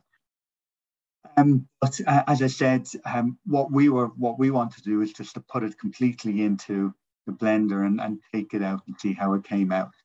And one of the things, and it's not really the focus of today, but we can talk about it a little bit, is this concept of an academy. So more and more educators are looking at how we can have this bridge that creates an academy. It may be what some might call a technical school, it might be called a college rather than a university, but this academy that provides students as a bridge between leaving school and university, as a bridge for some of those skills and into university, to give them some of those digital skills, or those, as we referred to earlier on, as the critical thinking, collaboration, communication, etc., the 4 C's as such. And the academy is actually in 2023, January, going to be trialed in a number of schools in collaboration with universities. So it's going to be a bridge from Jamie Kelly as a student wants to go to the University of Athens. How do I make that happen? And the academy provides resources for them to gain skills to effectively not be a first-class honours student, but to have a strong experience, and coming back to this morning, a sense of self when they're in when we're in the university, and learn as they go on. So, and that brings into the whole topic around technology. As I said, technology has a place, but I think what COVID has very much done is, rather than saying humans are enabled by technology, I think it's fair to say that technology is enabled by humans, from that point of view, to flip it on. And the whole challenge is really to create this term that we use as future-ready graduates. And that future-ready graduate is something that the JRC started with the European Commission back now 10 years ago. And it's interesting to see, whilst that was a mission and a policy document for higher education 10 years ago, it is still something which is slowly happening, not rapidly happening. And in actual fact, what we need to see is, in actual fact, another 2022 report on that from JRC, or 2023 report, to see how that has progressed. Because my insight very much is that it probably hasn't progressed as much as maybe some of the let's say some of the mission statements that were laid out. And that really leads on to creating what we call, and what is called, the campus of the future. And the campus of the future is really a campus which can be a hybrid campus, whereby many people learn through blended learning outside of the physical campus as inside. Interestingly, and I'd love to hear about some of your own experiences, UCD in actual fact are investing on the key focus is actually on campus experience, because they believe of having that sense of presence and self on the campus is actually what students come to look for. It's part of their experience. If they get a positive experience, they'll actually be academically perform better as well. So much of the focus, unlike other universities necessarily, and I know in the US they have a slightly different approach, which are kind of taking the remote road, is really around campus of the future. And that's really about breaking down the barriers between each of the individual schools, and breaking it down that whilst you're technology enabled, it's not, you're basically much of your learning is done by learning through doing. And so far, as I said, the School of Business in UCD, which has about 28,000 students and cover all topics from medicine to veterinary to social sciences, it's the only school within the university that so far has actually started to implement that, courtesy of Matt. And that's all part of their strategy, which is called Rising to the Future. So what we wanted to do is then say that, well, that's great, that's all good. We now have there's now a big picture approach to this. We now understand why it's important. But how can we put some robust research around this? How can we bring this together? So all I've just talked about actually is something that we can share as an open science approach with other academics, where we can bridge the gap with industry who can perhaps help fund this, and we can go to policymakers who have a place in terms of looking at some of the, let's say, implementation of this, plus also influence government to change their policy. So part of the digital schools, what we typically go to education ministry. So far in 3 countries, we've managed to change the actual education policy, put simply. Not fully, but change it to adapt to a more of a using blended learning and accepting blended learning. So that's what we refer to as the tripartite approach. So the 3 questions, and they're ongoing all the time. So it's by no means a complete. This is when we talk about it, a longitudinal study, which very much started about a year, 14 months ago, and will continue for another year. But we're taking key moments in time to actually understand the progress and to use a very action-based, agile methodology to actually ensure that we're being responsive to teachers, responsive to students, and responsive to the administration units within universities, because obviously practically these need to work as well, because oftentimes new blended learning formats, as we've heard earlier on, require a lot of budget. What we're trying to do is for people to use a low fidelity level of technology and focus more on the content and the channel of delivery. So our first question really is about the campus of the future and how can we drive those learning models around competency based. The second one specifically, which I'll go on to next, is around using technology, more specifically augmented reality, initially over virtual reality.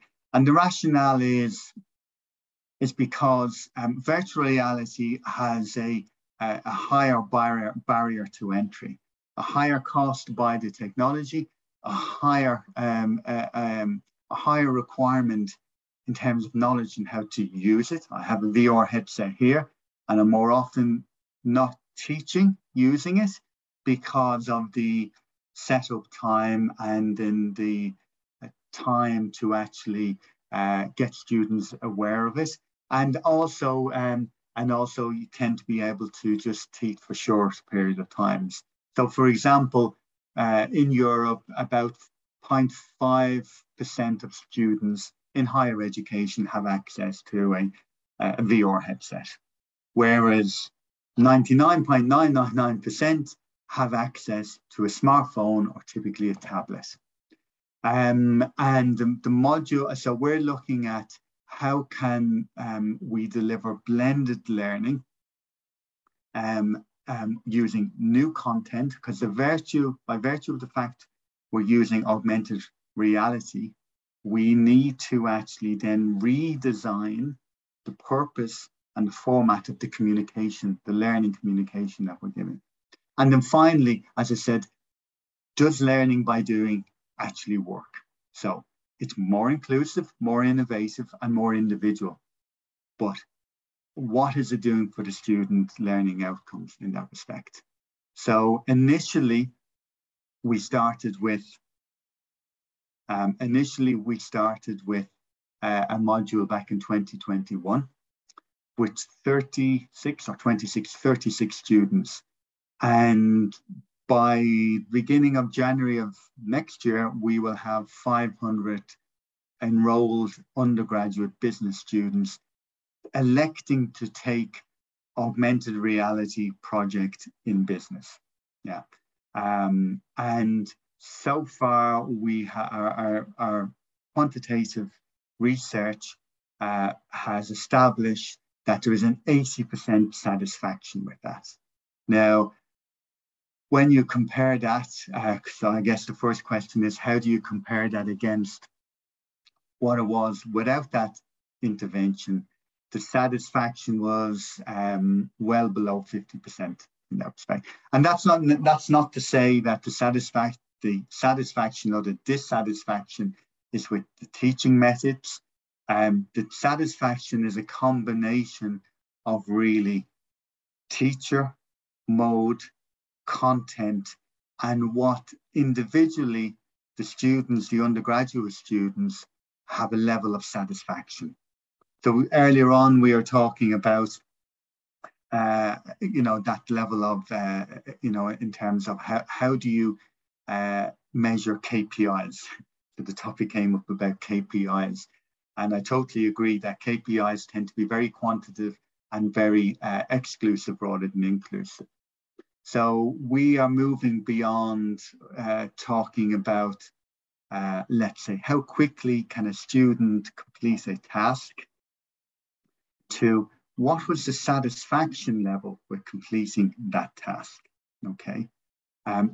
What is this a task that you would find applicable in the workplace, assuming that you are going to take a role within the workplace beyond a kind of a vocational role as such. And given the fact that these are business undergraduates, it's very typified that they will be going into some business relation, operation, marketing type of leadership role eventually. So the satisfaction integer, or KPI, if I was to call it, is what we've moved to, and the motivation factor. So we might measure motivation also on a scale as well. So we measure motivation in terms of how motivated were you before the module and how motivated are you now. Now, there's enough data from this, from the same typical cohort being taught around technology in the workplace module, not using augmented reality to see the curve and the increase in satisfaction and motivation. I should say to you that not everything is delivered in by the augmented reality. What it very much is that they're given a set of tools which they have, which are already applicable on their own smartphone or tablet. And what they need to do is to go away and do a project and then kind of come back in an augmented reality fashion. What we're not trying to do is to suddenly have this dynamic, significant shift in terms of how and change a pedagogical approach just for the sake of technology.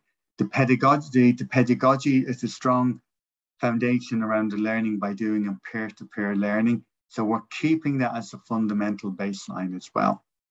So as I said, so far the satisfaction is 80%, and we have, as I said, I think 3 and 5 students saying this is something that they wish they'd seen more of in their other programs and in their other modules within the university.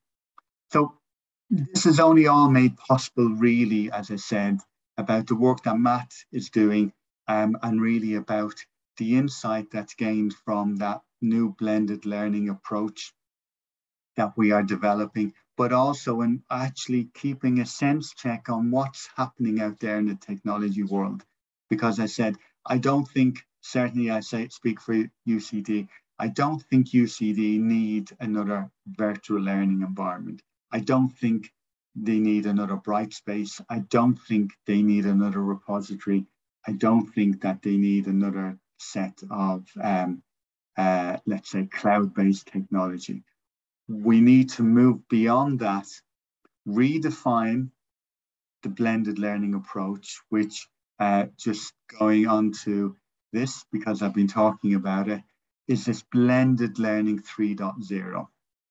And it is a continuum. So it's not a matter of fact of jumping from 1 to 3, but it is a continuum. And fundamentally where we're at now is very much at a blended learning 2.0, because we're using technology to augment how we deliver teaching and to support our existing pedagogical approach. But what we're not doing is to looking at a complete, and I think the term was coming out of COVID fundamentally now. It's not too late. This is the prime time to actually say, this is a continuum. And as I said, the term continuum means, yes, we've managed to achieve blended learning 1.0. We can move towards, if we're not on, a 2.0. And in actual fact, what we have found by working with from a Digital Schools of Europe and the new academy with the European Commission is because we have the insight of around 6,000 schools across Europe, we're finding out how rapidly they've actually adopted and how well they've done with adopting a blended learning approach. In actual fact, better than most universities, because universities weren't necessarily defined or set up to do that. It was all about the on-campus experience, whereas schools had an ability to pivot much quicker from an educational point of view. But fundamentally, with the AR, through the AR in business and the insights from the Digital Schools of Europe, what we've found is the key critical success factor, if you could put that forward, for it coming out of COVID, is to change the format of the content to an actual fact, embrace and adopt digital formats of education materials even more, which is why the whole cyber and digital skills and resilience is so important, because what we don't want to do is to push our students into an environment which is less safe, which has a sense of less presence and a sense of less motivation as such. But that's very much where I wanted to leave it. These are all the words which I picked up this morning, which I just wanted to, I was jotting down as, and I may have missed some, that really resonated with me. And the purpose of what I wanted just to deliver now, what I wanted to deliver was really fundamentally about what we want to see. And, you know, Marguerite, you said it, is that cohesive collaboration and a whole education approach, as I said. And that education approach starts quite early on, because we need to do that by the time a student gets to a university placement. They need to have had exposure to some of those digital skills which they can utilize in the university. The university themselves needs to transform somewhat, which means that we'll end up with not more first-class honours degrees graduates, but those future-ready graduates which can be, I use the term loosely, productive in the workplace and have a strong experience in the workplace, because we all know that there's a huge amount of skill shortage in key areas of knowledge within Europe, particularly within the computer sciences. But I would argue that whilst there may be a shortage of, they estimate, European Commission, 1.8 million shortage of computer science graduates, I would say we have 10 times of that of creativity graduates. That's over. That's me done.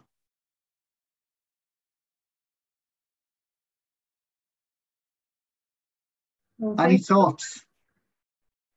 I'm sorry? Any thoughts? There are many thoughts.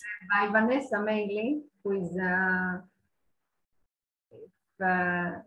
if you would like to take a look at the comments, Jamie.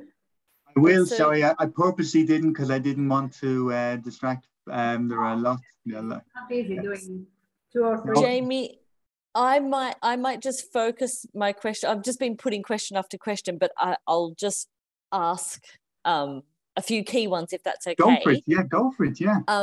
So the first one, I just wanted to clarify, when you were talking about those 500 students. Yes. Is that, I don't know if I've got some knowledge gaps here. Were you saying that those 500 students all need VR headsets in order to? No, none. Right, none. okay. Zero. And that's the point. Phase 2 of the, Vanessa, phase 2 of the program, when we get there, is to actually test and trial this using VR headsets. So I have new VR headsets that you are able to take cognitive feedback. So one of the things about using technology, coming from a technologist, but somewhat reformed now, is that for 20 years I was communicating and producing marketing brochures galore to say, by the way, technology is your savior. But fundamentally, from that perspective, it's very hard to prove it because it's all subjectivity. Yeah, it's rather than objective. So with AR, you can clearly do quantitative research that actually reduces bias somewhat, and also reduces the ability of that fuzziness of where's the value of technology. But up to only recently, you couldn't do much more. And whilst the research is the cornerstone of everything, we now have access through, as part of the Campus of the Future project, which I'm kind of project director for Ireland. There's 4 universities selected globally to do that. One is UCD, 2 in France, and 1 in Finland. We can use these VR headsets as from next year to actually understand Vanessa. Is she enjoying the experience of that piece of content around that module? Is it resonating with her? So we can start to put some factual, quantitative information behind the experience of things like VR. And thank you. And so my other question relating to that then, I'm working with a colleague at the moment. She's trying to redesign her curriculum to have more problem-based learning in it. Yep. So I'm making the leap between a VR headset experience and problem-based learning. Is there a really beautiful link between the two, or can you use VR really for any pedagogy? Funny you should say that.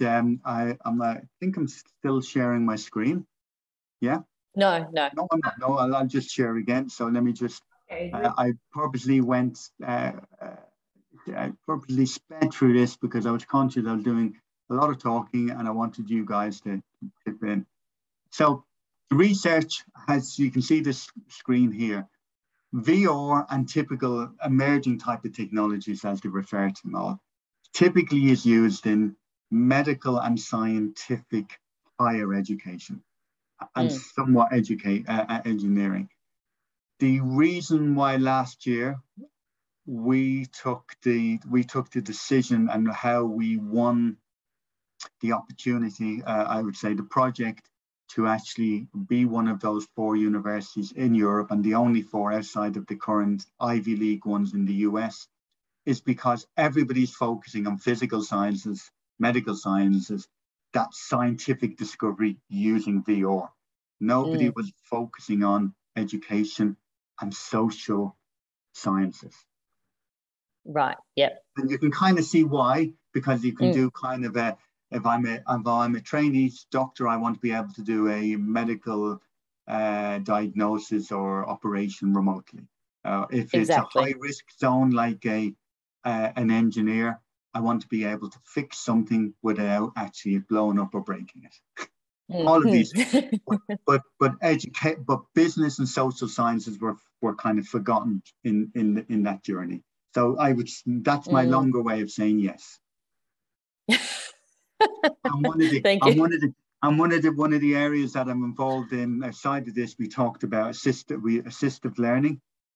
So myself and Matt work in an organization which has a global reach of about 20 labs of Smart Lab. And beyond that, I actually work with an organization around inclusive design for autistic individuals of any age. And we specifically have a VR platform which is designed around the low fidelity. So you can use it in 3D, or you can use it in VR. So right, that's great. So my simple answer to you would be, I'm happy to talk about this also another time, is start with 3D, move on to the VR. Most people just get something like a VR headset and go, that's really good, and then realize that there's nothing of that educational quality in terms of content to use. Yeah, I've just written that note down. Yeah, cool. So was that of interest, Margarita? I believe all these things are fabulous, but sometimes, you know, technology, even if we are now used to it, and personally, you know, I have always some doubts, but it's good that research is going on and you are looking to many aspects of, you know, how we react, but it's also important to include human contact. Oh no, completely, and that's very, and really, you know, success for me as a researcher and wearing that hat today is fundamentally around the outcome of this conference would be, I'd love to start some new collaborations. Yeah, because we're very much action-based. Hi, Michael. Hi, Jamie. Thank you so much. I came in toward the middle of your presentation, but I did hear enough to spur a lot of thinking in my head. And one of the things that I was thinking as you were speaking is I say, you know, I have a strategic background, strategic management background, and I'm saying, wow, you know, I realized that over the last 2 years, in our little school and in many schools here in the United States, we've been trying to adapt to the changing issues around us. And I don't think we've been focusing enough on technology. So we've been trying to adapt using our same old technology. And I think the major thing that I've seen is an attempt to try to give more people access to Wi-Fi, but technology goes beyond access to Wi-Fi. And so your presentation really has me doing a lot of thinking. And I think I'm going to bring this up at a next meeting that I attend to, that we really need to focus more on developing our technology to suit the needs of our students. Yeah, no, absolutely. I mean, we're not trying to, those 500 students, which will start that module early next year, and bear in mind, these are 500 undergraduate business students on different business. They're not on the same program. So it's an elective that if I'm doing business information systems, I can do that. I'm doing business management. I'm doing a marketing degree, elective. But the point is that 0.1% have access to advanced technology. Everybody has access to this. So we're not trying to change. We're not trying to introduce new technology. We're just trying to get the technology change the interface. And we all know that technology is only as good as the interface. Exactly. Yeah. Thank you. Sounds wonderful. And you said in the beginning something about Greece, and I'm ready to listen and have a discussion, even if you visit Greece Oh yeah, no, and Margarita, it's listen, there'll be work involved. We're all about learning by doing. Yes, so yeah. Michael, so, yeah. No, he's not American. Don't because no, indeed, yeah, no. So I hope you've. I'm happy to share this presentation as well because I know there's less of an audience. As I said, I know it's the end of the day, and I understand it's been a long day, but I'm happy to record so everybody is able to. Yeah, see. I'm happy to share that. But I just wanted to give you a flavor. It's a big topic. There's a lot in it. But I suppose our validation is, and my final point is that the work we're doing with the European Commission in 2020 and 21, and we continue, as I said, the Academy is actually a 2022-2023 project, is a validation of that from, let's say, that dimension. We are working with some industry to actually drive them beyond doing and saying the same thing again, you know, and as I said, to your point, Michael, you know, it's technology is only going to change if we change the question, you know. We need to change the question, not keep on saying the same thing like connected classrooms. Yeah, you know, because we don't, what is a connected classroom? What is blended learning? And all we've done to achieve in that is to just boil it down to make it a little bit simpler, because when you have complexity, you get a stalemate. People do nothing because there's just too much to think about. And we're just trying to give simpler pathways, not the nirvana of education, but simpler pathways to making that change for themselves as such. And I suppose the final thing is, you know, with UCD, it's you know, we're just we're trialing it. So there's no beginning, middle or end. There's a much longer piece of research that I'm happy to share with you as well. The plan is to continue that up to 2023, including VR headsets, and then see what the outcome of. It's very much a three-year three-year type of research program, using students as our research participants. So we're very lucky in that case.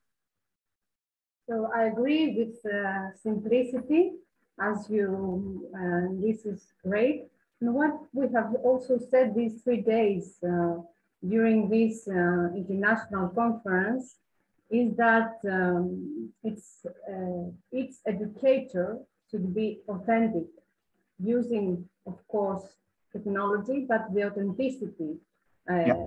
And you know, the structured leadership of each educator can help students go further. And the use of technology is a tool, and each educator is there to give, share, and promote communication.